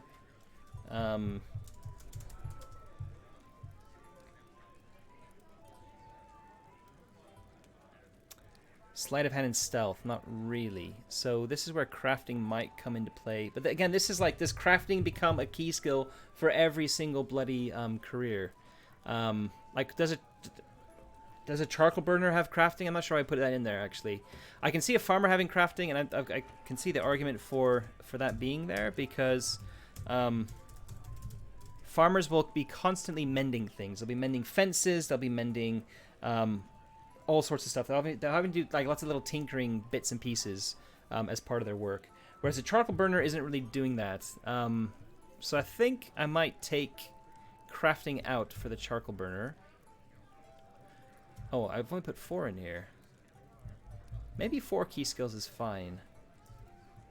That will encourage people to branch out to other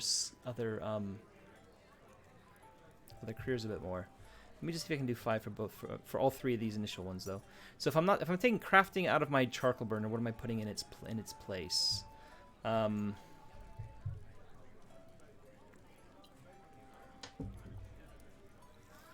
See, navigation is a funny one. Why have I got navigation as a separate skill to outdoor survival?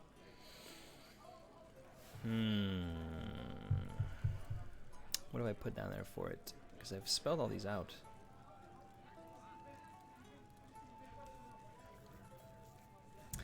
Roll to orient yourself or find your way using landmarks, the stars, or the sun. I don't see what that's adding, to be honest. I'm probably going to take that out.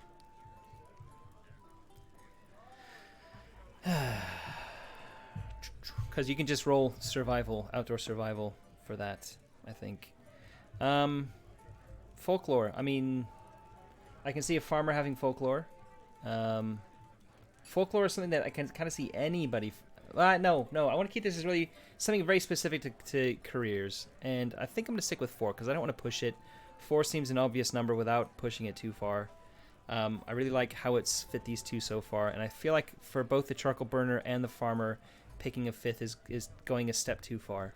So I'm gonna stick with what I've got here. Assets for a farmer. Well, obviously a pitchfork is going to be the first asset. You're gonna have your pitchfork. It's gonna give you a +2 anytime you're pitching things with your fork.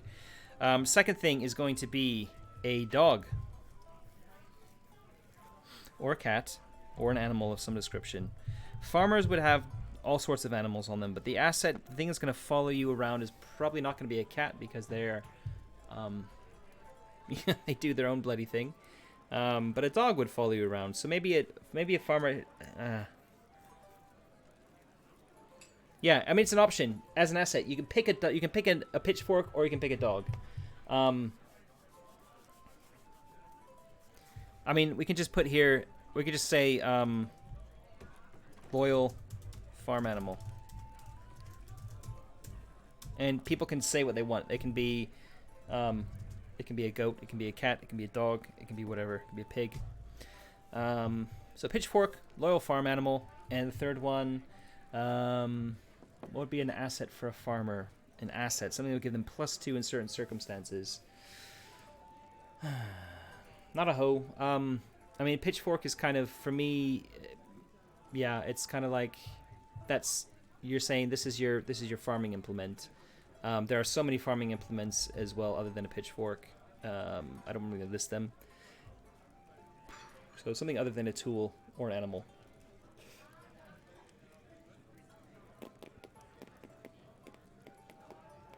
Come back to it. Gear then.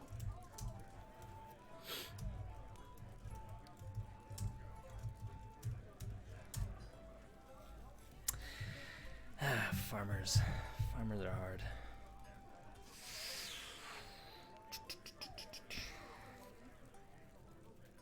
No, I think secret knowledge is going to be, I can't really model that. This needs to definitely be a piece of equipment. Because asset, there's going to be rules with how assets are handled and how they're going to be taken away. Family would come under relationships because you have to pick a member of you have to pick an NPC to have like an element that you have to protect. And would a family give you a +2 in certain circumstances? I could see that happening if you had like you know, a spouse following you around, or no, that's actually a good one. A child, one of your children. is like following you around, learning from you. They can give you a +2 in certain circumstances, like if they're backing you up. Be like a special use case for like help from an NPC.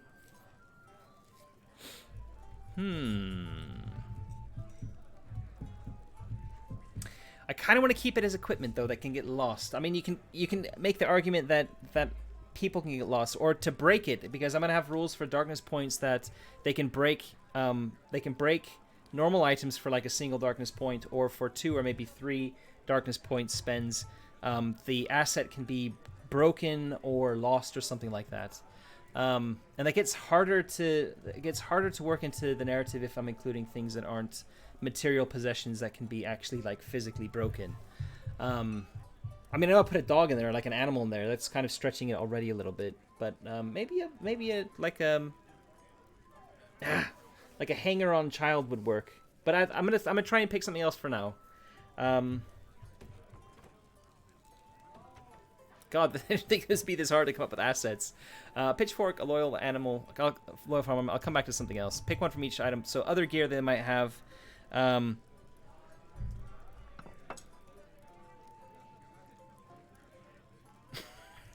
My mind is an absolute sieve right now. I'll come back to this. Let me do the motivations instead. So what motivates a farmer? There's gonna be a lot of different. This is very different to could be very different to a charcoal burner. So they could be interested in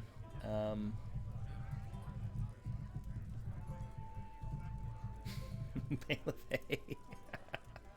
I mean, is that gonna go on their character sheet as equipment they're gonna carry around with them? A big bale of hay on their back. Be kind of cool. I'm just sorry, I'm laughing as I'm visualizing a farmer player character walking around with a bale of hay like strapped to their back, like, need some hay. I'm getting tired. Carrots. Yeah, it could be a crop. Yeah, so we say like a bushel. I don't know what bushel is. I'm starting to get tired. I can tell. I'm getting a little bit slap happy. Bushel. It's a measurement. It's a capacity measurement. It's not like it's not like a basket. We'll say like a basket of crop. Basket of crop. I mean, it just sounds so shit. Basket of crop. I'm gonna leave it in there for now. It's a little Easter egg. If anybody actually listens to this plays, then they'll know why it says basket of crop. We'll see if any of the people who aren't listening, who are actually doing typos and stuff, pick that up and say, "What the hell does basket of crop mean?" Sorry. Bigger land, more animals. Yeah, but again, if we're talking about assets need to be actually a piece of equipment that you can carry on your person, or like an animal of some description. You like to carry your basket of crop to market.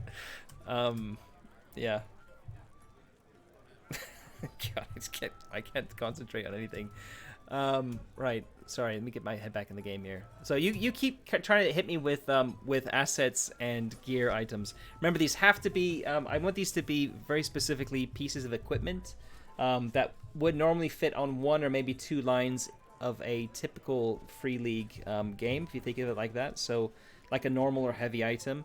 The other gear could be light items as well. It doesn't have to be something big, but the assets should be something fairly substantial, something fairly major, but still be a piece of equipment. So I'm just going to think of some motivations here. So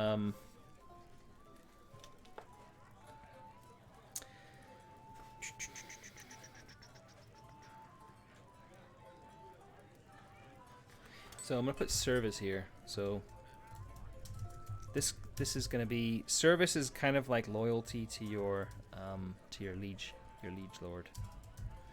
You know, farmers working the land, doing their thing, and they're just happy to have their land and to be able to do it.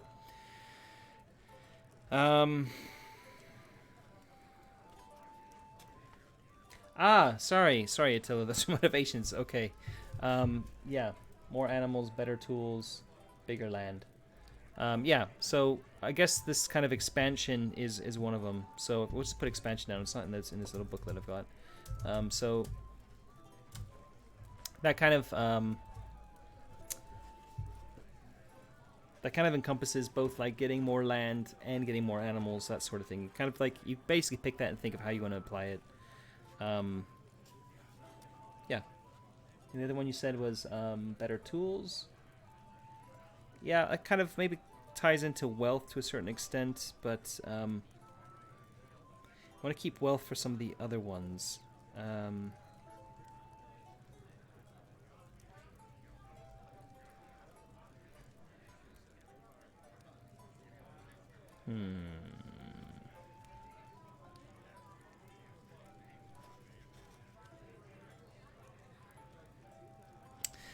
Here's what I quite like the sound of is longevity.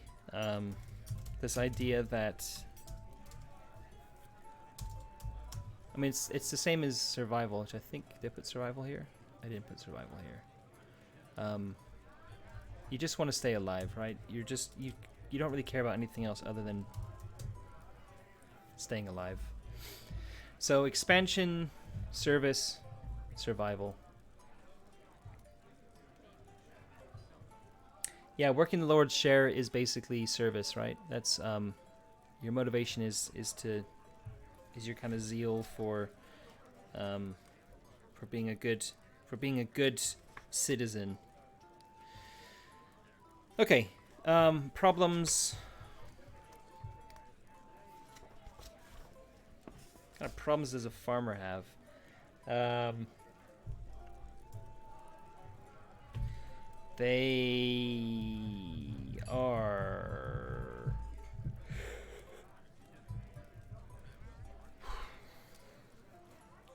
They're a fucking miser. They count their pennies. They are very, very non-generous, whatever that word is. Yeah, Scrooge, basically. That's a good one.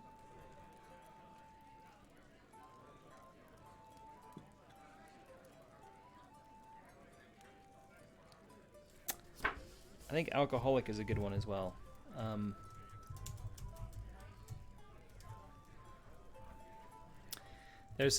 Could be some issues with having that in there from sensitivity readings, but keep it in there for the first one. Basically, the way it worked in the Middle Ages, for those of you not familiar, is that they drank a lot of beer, and it was watered down beer. It wasn't very strong necessarily, but they drank a lot of it. And when you're working the fields, you need quite a lot. A farmer has all the problems. Yeah, how can I pick just 3? I don't see cautious as a problem so much as a personality trait. Kind of need to take cautious to its extreme end for it to be a problem, which in that case would be same with tired. Tired, to take it to another extreme end, which would be lethargic maybe, or yeah, I like this instead of alcoholic. So we'll go with I like cautious a lot. I think cautious is quite good. So what would be somebody who is to the extreme end of being cautious? I mean, there's one way to check this out. We go to thesaurus.com and we type in cautious. Show me your synonyms.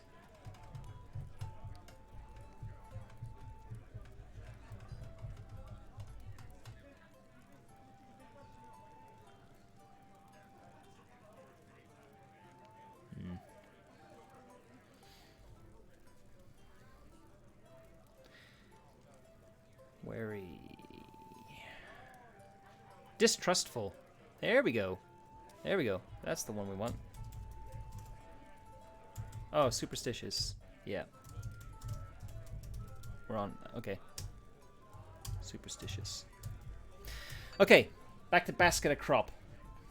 Basket of crop. What do they have other than a basket of crop? Basket of crop. Or, if they don't have a basket of crop, they're going to have a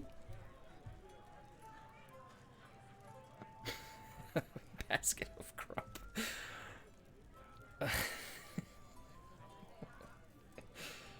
Why would you choose that as for an adventure? Like, I'm just carrying around a random basket of potatoes with me. I'm just carrying around. Well, because you're a farmer. That's what farmers do.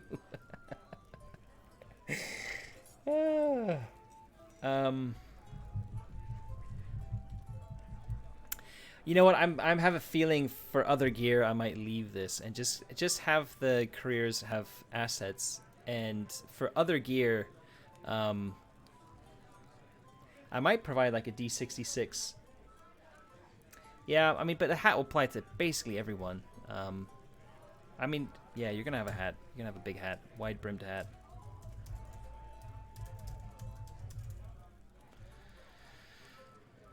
But I kind of want to leave this. I think I kind of like people either picking 2 items. They basically can pick from a list. Pick any 2 items you want from the list. You have an asset, which is going to be something very specific to your character. It's going to give you +2, and then you can just choose any of these other lists, any of these other pieces of gear. I think I'm going to do that instead. So under trappings, start the game with an asset. In addition to your asset, choose 2 pieces of equipment from the table below.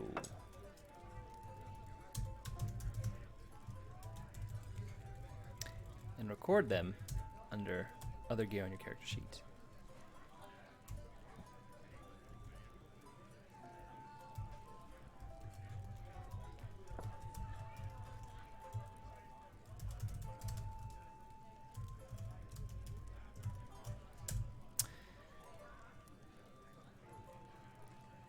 Yeah, that could be the case, and I can always add it back in. The thing is, I'm trying to think about keeping this fast, right? Both for myself. I guess it is actually faster to just choose 2 items from a list of 4 than it is to choose from a big D66 table. But for a D66 table, it can apply to anyone. Like, why couldn't a charcoal burner start off with a dog? Why couldn't a charcoal burner? Well, dog was an asset, but you know, a pipe. Why couldn't a farmer start off with a pipe? Why couldn't a farmer start off with? Oh god, I don't want to delete all these because I want to copy them across. A whittling knife. You know, people might want to whittle. So, I think I kind of like the idea of just having either a D66 table that you can roll on and choose, or the way I'm doing a lot of things in this game actually is you roll D66. It's not 36. There are 36 entries, but they're going to look like my career table here. And that is, there are only 12 results for your roll, like this. And then you can choose from 3 options going across. So you basically are stuck with your roll, but you get a little bit of choice as well. And I might do something similar for that. I will definitely add basket of crop, don't you worry. In fact, I'm going to copy this table, and I'm just going to shove it in under here.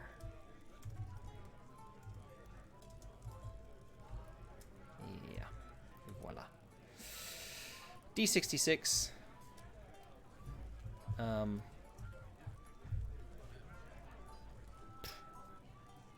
Merge.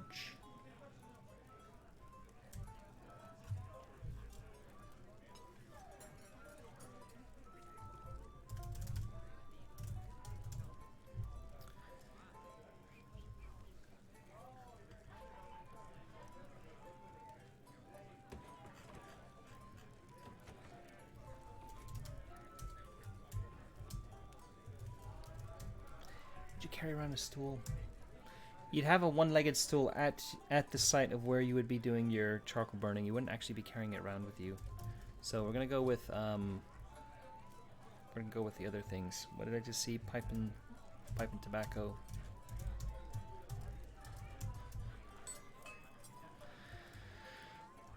Whittling knife.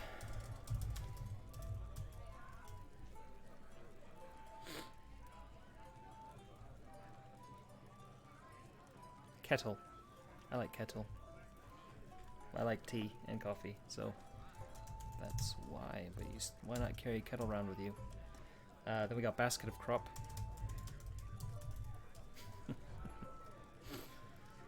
And a wide-brimmed hat. Nice.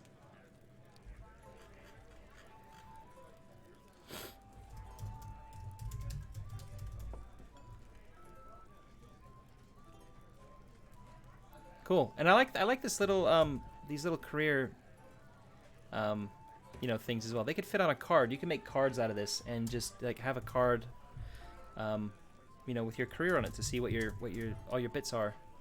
Although really after you start playing, all you need are your tags and your key skills. Yeah, I like that it's quite a concise thing here, because it means I can actually add artwork. I do plan to take this to Kickstarter, and I do plan to have a lot of artwork sourced for this. So yeah, if it raises enough money, then theoretically I could commission a piece of artwork for every single career, and I could fit them all. I could even fit maybe two to a page with artwork if they're nice and concise like this. So yeah, this is definitely worth considering. Yeah, we'll see. The issue with there are issues with card decks, but you know, drive-through RPG cards, why not? As long as I'm not handling them myself. A herbalist then. A herbalist was going to have rural, wilderness, foraging. I think foraging is an important one to have here. They're definitely not menial. They're not used to really, really hard graft like a farmer or charcoal burner would be. But we could say here healing. Not healing necessarily, but what's a word for like caring for people?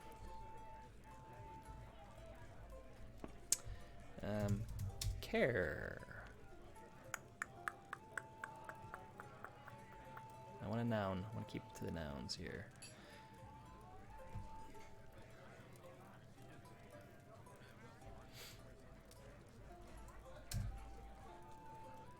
I do have a little bit of artwork. I'll show that in a second. Let me just figure out this last trait, this last key tag. Care. So care. I want to think about healing. I'll call it healing actually, and look at synonyms of healing.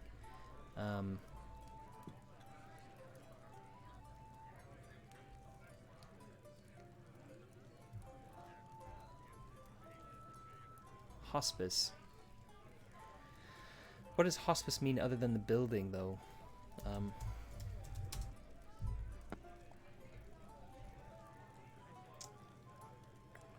Program of care for the terminally ill at home. It's not quite what I mean, and it's not the actual house I'm thinking of here. But hospice is kind of in the right direction I'm thinking of.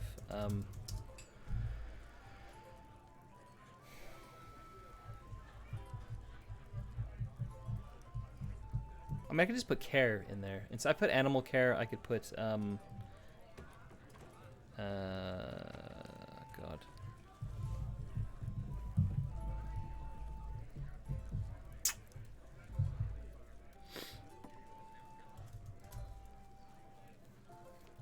I'm reluctant to put healing in here, or healer in here, because I have healing as a skill. And I think I even have a career.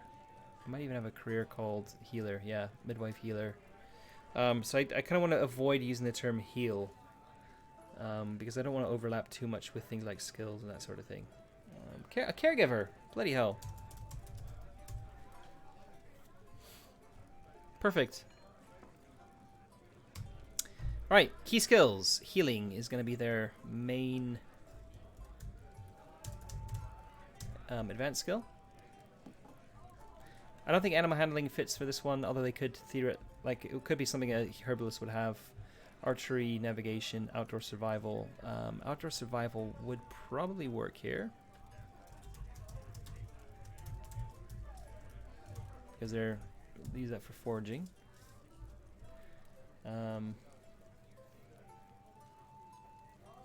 God, there's a lot here. Folklore is a big one. Some of these are like, there's so many key skills you could add here. So specifically, when I'm thinking of a herbalist, I'm thinking of somebody who gathers herbs. Probably does a lot of foraging out in the forests, looking for mushrooms and wild herbs and things like that. They'll also have a herb garden. They'll have a vegetable garden. They'll grow their own stuff. They'll be the kind of like herbal healer for a village, if a village doesn't have like a proper doctor or midwife, that sort of thing. So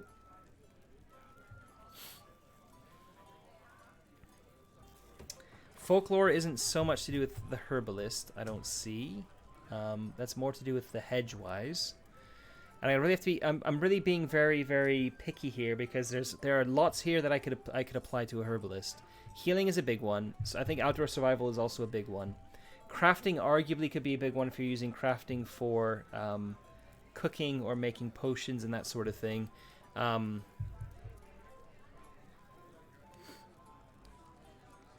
But arguably, I don't know, actually. Crafting could be a big one here for herbalist. Let's look at the options, though. I think gossip could work as well because if they're kind of going around talking to people, gossip could be a big thing. Insight is probably a good one. Inspiration could be a good one. Investigation could be one. I'm not so big on that one, though, necessarily. Not necessarily manipulation might. Sleight of hand could work here, but I'll leave it for now.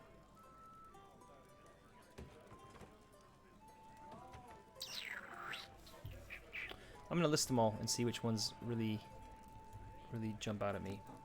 So we got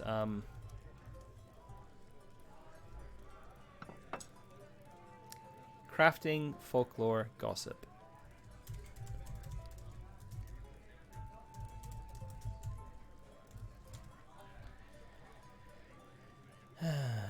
Insight.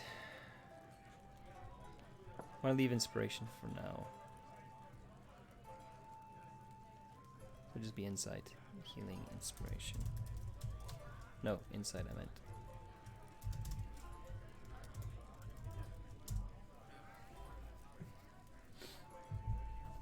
Yeah, that's a good point. That could be part of that. So I'll get rid of crafting. I'll get rid of crafting. Folklore. So how many have I got here? I've got 5, right? So I only need to get rid of 1. Okay, that just makes it a bit easier. So really, I think insight is a good one here. Being able to tell if somebody's lying to you, if you're trying to, like, you know, part of the healing, kind of tied up with the whole healing persona here. I think insight's good. I think folklore is probably really good here, and gossip is probably the least.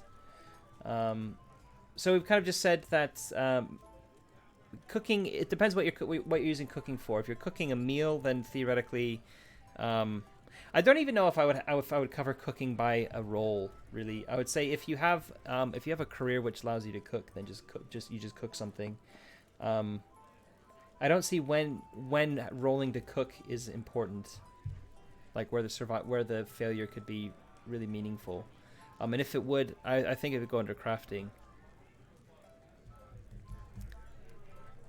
Yeah. If I put inspiration in, though, I mean, what am I taking out? Because I think folklore is extremely important. I think folklore is one I want to keep in. Gossip I'm less bothered about because they don't have to be gossip. Take that out. Folklore, healing. So it's between insight and inspiration. I see the hedgewise as being more of an inspirational figure more than the herbalist. I see the herbalist being very much a one of these solitary types. More of a solitary type, almost like the witch in the woods. Although hedgewise is going to be the witch in the woods, the hedgewise is going to be the sorceress, or having the sorcerer power. So maybe the herbalist. Oh god, this is where I'm getting mixed up with some of these terms are a bit too close. We'll stick with inspiration then. Folklore, healing, inspiration, outdoor survival. That works for me. I think I'm going to lose the outdoor off of outdoor survival as well, but I'll do that later. Assets then. Herb bag. Bag of herb. Oh, I don't have a third. I don't have a third asset yet for the farmer. Some question marks there and highlight them. So I'll come back to them. So, what would a herbalist have? They'd have a herb bag. They would have a what's a hand scythe called?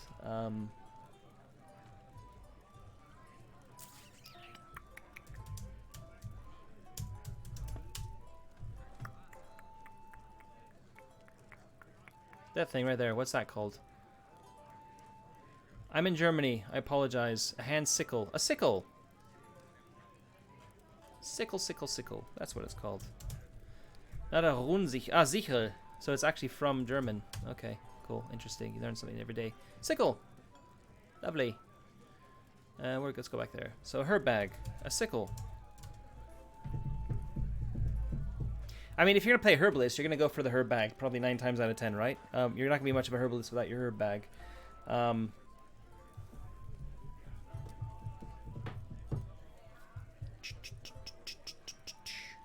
So the sickles just popped up on my feed after I've said it, obviously. So it looks like the lag is pretty long. But yeah. So herb bag, sickle. What else do I want for herbalist? I quite like the idea of putting animals for a lot of these. I could see a herbalist having some sort of like animal companion, like a mouse in her pocket, or a bird on her shoulder, something like that. We'll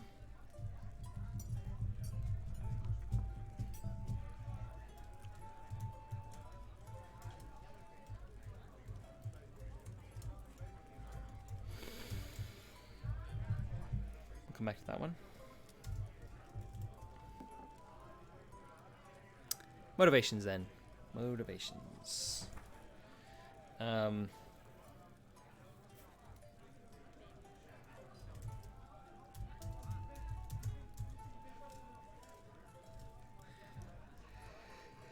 Yeah, cauldron's big, isn't it? Cauldron might work.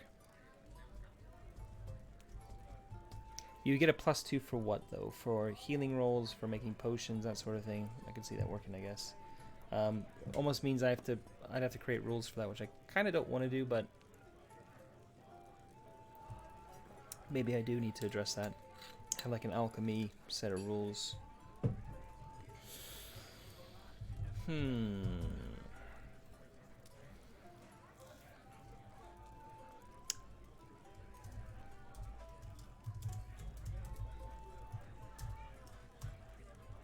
Not sure about cauldron. Okay, motivation. She's gonna be I'm assuming woman. That's very sexist of me. A herbalist would be potentially motivated by learning. Could be motivated by being selfless. I don't want to make it too much of a goody two shoes type of career though. So we need to put something a little bit more, not sinister, but a little bit more selfish in there. So, actually, instead of selflessness, maybe we could put in here respect. Maybe the herbalist wants the respect of her fellow villagers. Oh,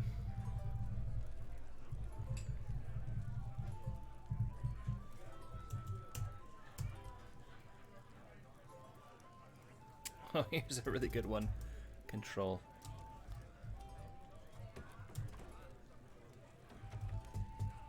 Those all have very different elements to them that will affect how this character would interact with other people. So I quite like that, all of those things there. Yeah. Problems. I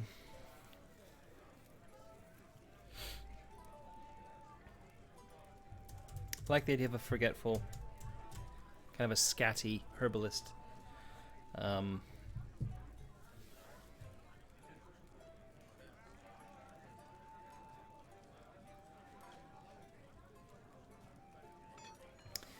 I like the idea of a messy herbalist as well.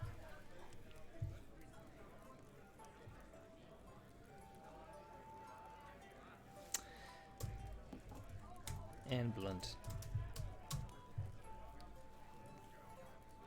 All right. Just need to think about some assets, and I basically have three sample careers fleshed out here, which I'm pretty happy with. Whoa. About half an hour over my allotted time, so yeah, and addict could work as well. Certainly actually makes a lot more sense here than anywhere else. Yeah.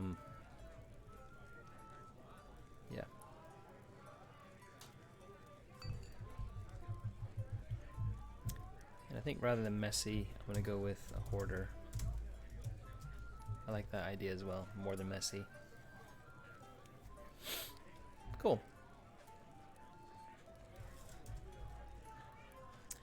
Let's stick with cauldron for now. That's fine. And for the farmer, for an asset, Let's go back here because I'm basically I don't have to think about this anymore. Oh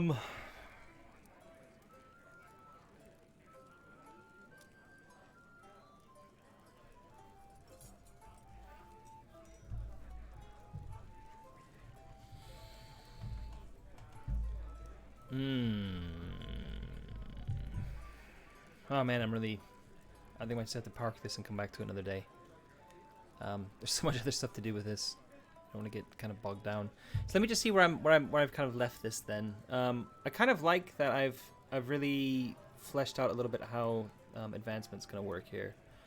I'm pretty happy, I think, with this as well. I'm happy that I don't have to put a lot of extra text into what it means to go from rank through each of the ranks, and that it just means this career of a charcoal burner just is what it is. And you can stay in that. You can stay a charcoal burner for the entire game and just get better and better at these 4 key skills. Or if you want, you can take them up to whatever level you want, and then change to something else, and you have the option of kind of changing up a little bit. So I quite like the way this is kind of working. I like the 4 key skills. I think that kind of is just the right number. Yeah. So yeah, I'm quite happy with that. So I'm just seeing here, Attila. That's a good example of where I'm struggling with an asset, because an asset needs to be able to give a +2 to as like what Eric's saying, like a wild card type of a piece of equipment, and I can't see where a basket would necessarily give you a +2 in many circumstances, really, in the same way that any of these other items would. It's hard. It's hard for a peasant, like for a farmer. We think of a typical farmer. Like, what are the kind of assets they might have? Like, what key items might they have on their person that would actually really come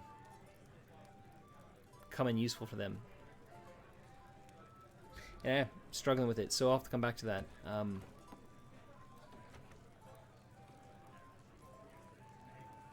It's easier for me to come up with ideas for a herder, like a shepherd, because you have like a shepherd's crook.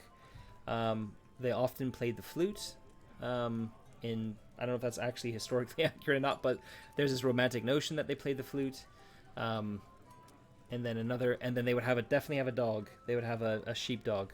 So like a herder is really easy. Some of these are really easy to come up with 3 assets, and a farmer should be easier. I mean, I could just literally pick a pitchfork and then another tool. That's very typical to a farmer, like a scythe, for example. Big fuck off, bladed weapon type of thing. These things with like a handle on them. Kind of like that one, like a farming scythe. I mean, not these weaponized ones. What the hell is this all about? Farming scythe. I mean, that's pretty cool as well, right?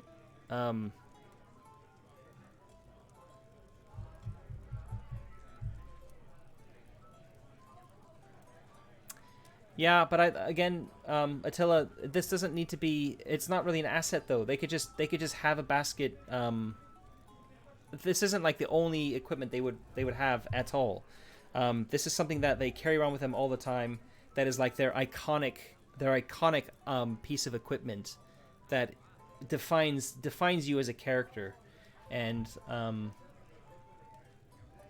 as well as giving you a +2 defense. It's also meant to be like a defining thing. I also struggle with Cauldron for the same reason. Although I can see Cauldron, if it gives a bonus from a mechanical perspective, it gives a bonus to crafting potions and stuff, then that makes a bit of sense. But as a defining feature, as like a defining item, I struggle with it a little bit more. So Eric, you mentioned here the idea of assets being a wild card and props being specific to a career. What do you mean by that, props being specific to a career? So you kind of want me to bring back the 2x2 matrix for each of these? Is that what you mean?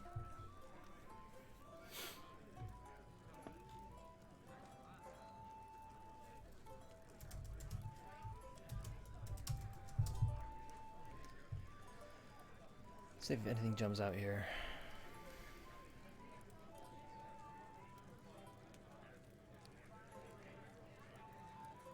Right. It doesn't. Yeah, and they can be anything, right? No props. I think I've changed the text here a little bit. I got rid of props. I got rid of the term props. The idea is that your asset gives you +2. Any other item that you have or you pick up could give you a +1 if it applies to the situation. So I'm just leaving it a lot more vague and a lot more open to kind of GM ruling and saying, yeah, okay, you have this item on you and it makes sense in this skill roll, so take a +1 for it. So this other gear is really just they're just really career trappings, to use the Warhammer terminology a bit. Yeah. Oops. Shit, what did I just do?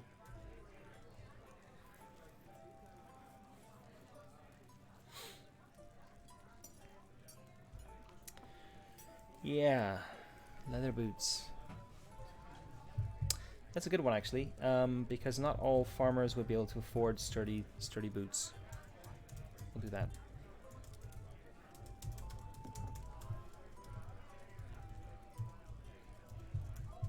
Yep.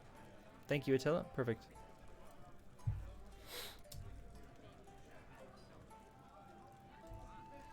We're gonna keep wheelbarrow for the charcoal burner for now. All right. Cauldron. I'm gonna leave it highlighted for now. I'm not convinced about Cauldron. I think I want something a little bit different, a little bit more portable, maybe, that somebody would actually carry around with them a lot more. You got a bag of herbs, your herbalist. You've got your sickle to, gather things.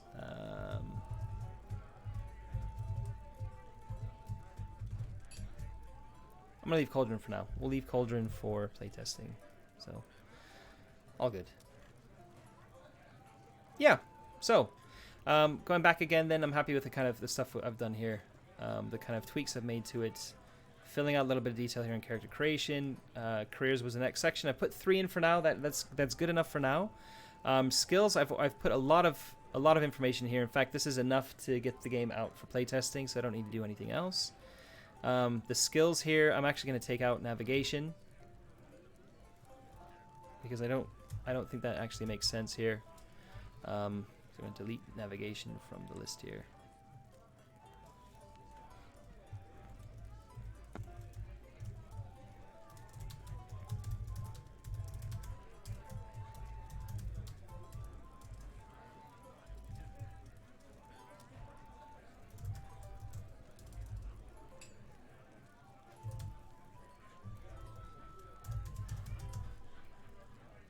So I'm encompassing landmarks under survival. I'm going to get rid of the outdoor. I'm just going to call it survival as well, because I think outdoor is just a little bit extra wordy. It doesn't need to be there. So we're going to type in outdoor here, do a search, and remove every element of outdoor that we find. Outdoor survival becomes survival, and outdoor survival becomes survival, and it's it. Done. All right. Oh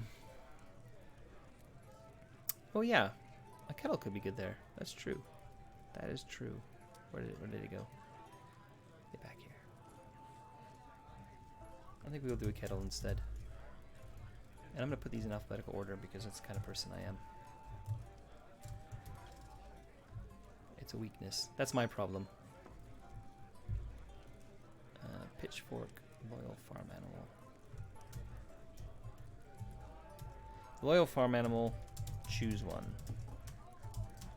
Pitchfork, sturdy leather boots. Short-handled axe. What would you call a short-handled axe? Because a hatchet, is a hatchet the right word for it? A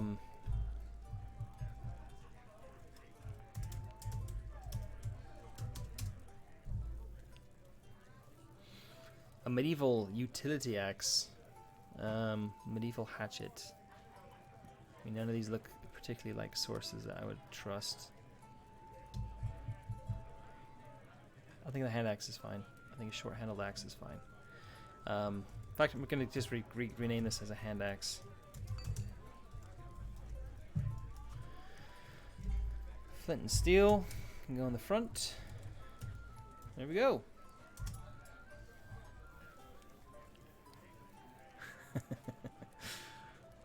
Yep. We might have a problem, Magnus. Just suggesting. I'm not proud of my attention to detail at times. my wife also isn't. But anyway, we won't go there. Cool. Got rid of the little bit at the front that I wanted about what I wanted to add here. It's already there. We're gonna indent this in one. So yeah. All right. What else I've got to do? Skills. Equipment was a section I wanted to do, but I don't know how much I'm going to put in there, to be honest. It might just be some guidelines about how things like economy is going to work. What else do I want to have in here? Suggestions. I mean, I could put in here weapon lists. Armor. I mean, it doesn't make any sense. I mean, this would be tailored to rural villagers. So I mean, I wouldn't have stats for. But would I have stats for other things? Because if a knight is passing through and they have a weapon with them, it would be nice to have a full section of a full suite of equipment here to for the GM to be able to use. Tough one here. Yeah, exactly. If a peddler is passing through or something. Okay, so I'm gonna have to do full armor, weapon, armor, etc. Well, I'm gonna keep that capitalized because, fuck me, that's gonna be a monumental feat to come up with equipment lists. Potentially. Conflict is a big one I wanted to come up with. I didn't necessarily want to come up with it live. I have some ideas for how this works. I want to type this out offline, and I think my next I'd like for my next dev diary to really be putting the finishing touches on conflict, have the ideas I have for it already fleshed out in my head, and if I haven't already started, then basically just do that, put it down. The idea here is that and I want to stick with this, is that simple conflict is going to be handled like with an opposed roll with opponents. So no initiative.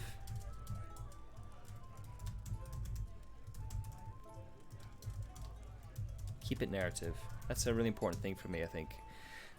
Climatic action this is coming straight from Year Zero Mini, which is also ripping straight out of Tales from the Loop. I had this idea for climatic action here being a little bit different, and looking at how you do combat and chase scenes and combining the two together, or at least having rules for how they can move smoothly between the two, because villagers are going to be running away from things a lot. They're not adventurers in the classic sense, although there might be adventures that happen to them. They're not out exploring. They're not going down deep caves looking for monsters and treasure. They're more or less trying to live their lives, and when bad shit happens to them, it's all about survival. So fleeing is going to be a massive part of this. Therefore, chases are going to be a massive part of this. However, if they are captured or they're caught, then they're not just necessarily going to roll over and let themselves die. There needs to be combat in there as well. And for climatic scenes, like I'm specifically talking about being chased by a monster that is terrorizing the village, it catching you, and you basically, like, whatever you have in your hand. If you're a herbalist, you've got your sickle out, like, desperate to just, like, defend yourself with this thing. I don't want it to be a simple conflict handled with a single roll. I want it to have some slightly more crunch to it. So this is where I'm thinking about how I'm going to handle this. And I have a few different ideas for it at varying different levels of crunch. And I don't want to share them now because I'm almost an hour over where I wanted to be. And it would be a long discussion. So suffice it to say, there's a couple things rattling around in my head that I want to kind of tease out myself. And then once I have that idea, I'm going to throw it in here, and people can comment and maybe help me massage it into something more than an amorphous blob that's I've come up with on my own. But it might just be, I might just finish it completely on my own and then just throw it out there for people to look at.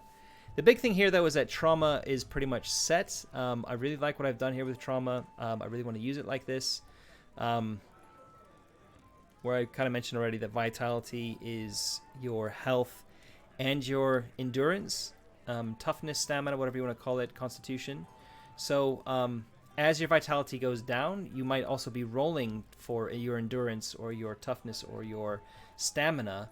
And as you are taking damage, or as your health is deteriorating, you're also it's kind of like a spiral of doom, if you want to think of it like that. And stability, likewise, is handled exactly the same. Stability is your mental health, but also your willpower and your cool, that sort of thing.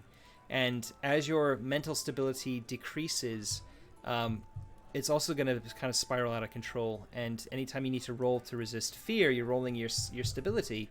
And if you're already afraid, you've been afraid already, the more knocks your mind takes, the harder it is going to be for you to keep your shit together. And I really like those ideas. I really like combining them together, so that as these pools go down, those things happen.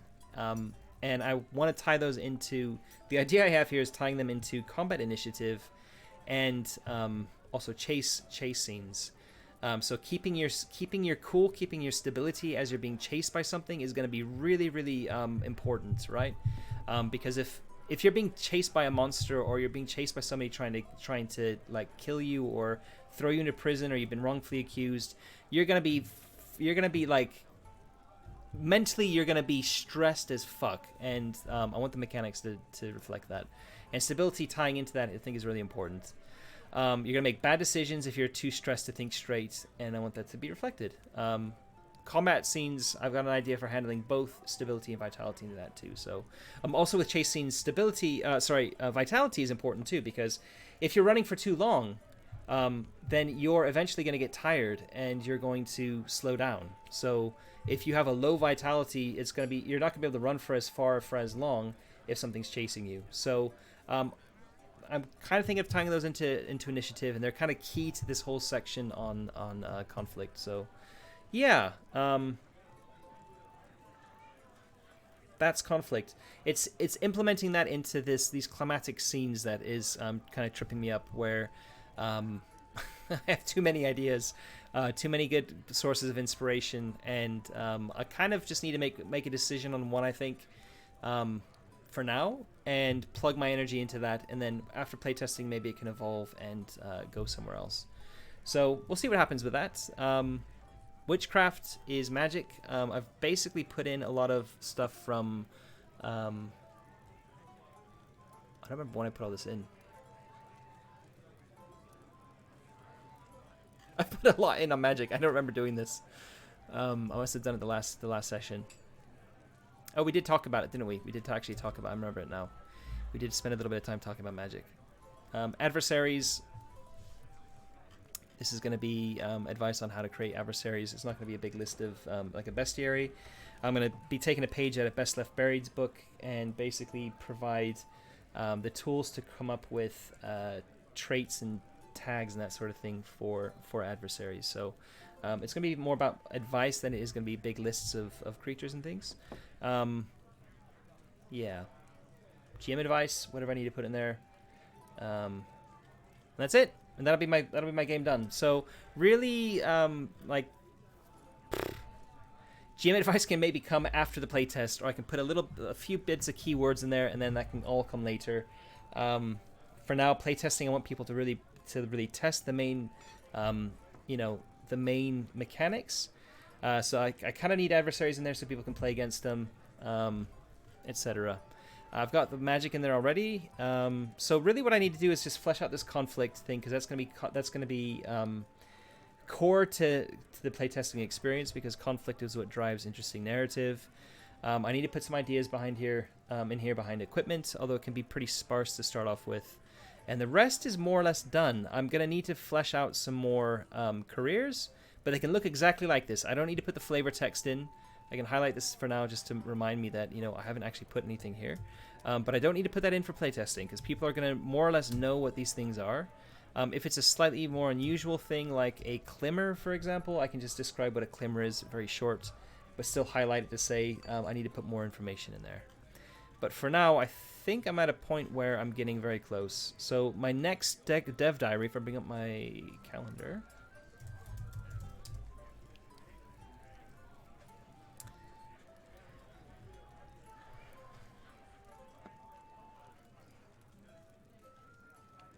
So this Sunday we're going to be doing the Tavern Talk.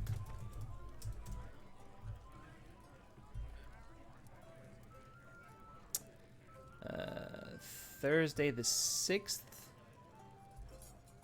might be the next one. Yeah, might be next Thursday, because this one is going to be I'm not going to be doing Three Skulls Tavern. I'm going to be doing something else. Secret project, which I can't talk about. I'm going to be doing some playtesting of another game for the show. In fact, I can talk about it. Why not? I can talk about it because we've already talked about it. Twilight 2000. We have been, as mentioned in our interview with Tomas, we have been given access to a playtest manuscript. We have a group ready to start a campaign, and we're going to start our campaign during the Kickstarter, which is going to be happening in mid-August. So, kind of end of August, we're gonna run our first Twilight 2000 game using the kind of pre-alpha manuscript. There's a lot of gaps in that at the moment, but that's it's pretty exciting. So we're gonna be doing a Twilight 2000 playtest, and this is gonna be offline. So we're not gonna be streaming this, but because of the restrictions on when our players can get together, it's either got to be a Sunday or a Thursday, and that Sunday the 9th is the important one. So I won't be streaming anything, but we are going to be doing some playtesting for the channel. Yeah, and then Vazen's after that, Forbidden Lands after that, and etc. So this one here, it looks like I can do Thursday the 6th and maybe Thursday the 13th can remain as Pitchfork Dev Diaries. I hope by the 13th I'll be finished with most of it. The only other thing I need to do for it is to create a character sheet, which again, I love design and I could spend a lot of time. I could spend many hours creating a character sheet, but because this is playtesting and I don't know what things are gonna look like eventually, I will just create something very simple. But I will do that during a stream because I think doing a little bit of layout is kind of fun to watch, so I can show people my process for coming up with a simple character sheet. In fact, if I just do it as a Google sheet, for example, and keep it online so people can do playtesting. With COVID, I imagine most playtesters are going to be doing it online anyway. I can just throw together a Google sheet similarly to what we've done for Vazen. I'll just take Vazen, for example, make a copy of this, and then just tweak the sheet for Pitchfork. Job done. And then I can think about an actual PDF like fancy looking character sheet later. That'll be me. I think I've talked enough. I'm nearly an hour over time. So yeah, I'll be doing the next one, I think next Thursday. I did have a think about doing a solo Mutant Year Zero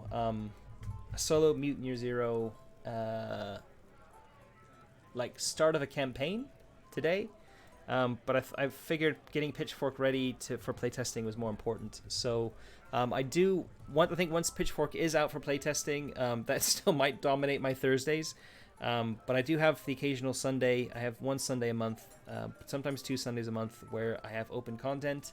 And I would like to start squeezing in a solo game of Mutant Year Zero, because I think doing solo games is quite interesting. Not many people do them, and it is quite fun to do. I've only done it once before, but yeah, really looking forward to it. So, yeah. Thanks everyone for watching. Thank you so much for keeping me company, and that was really good. So, I'll catch you next time, and thank you very much. Bye bye.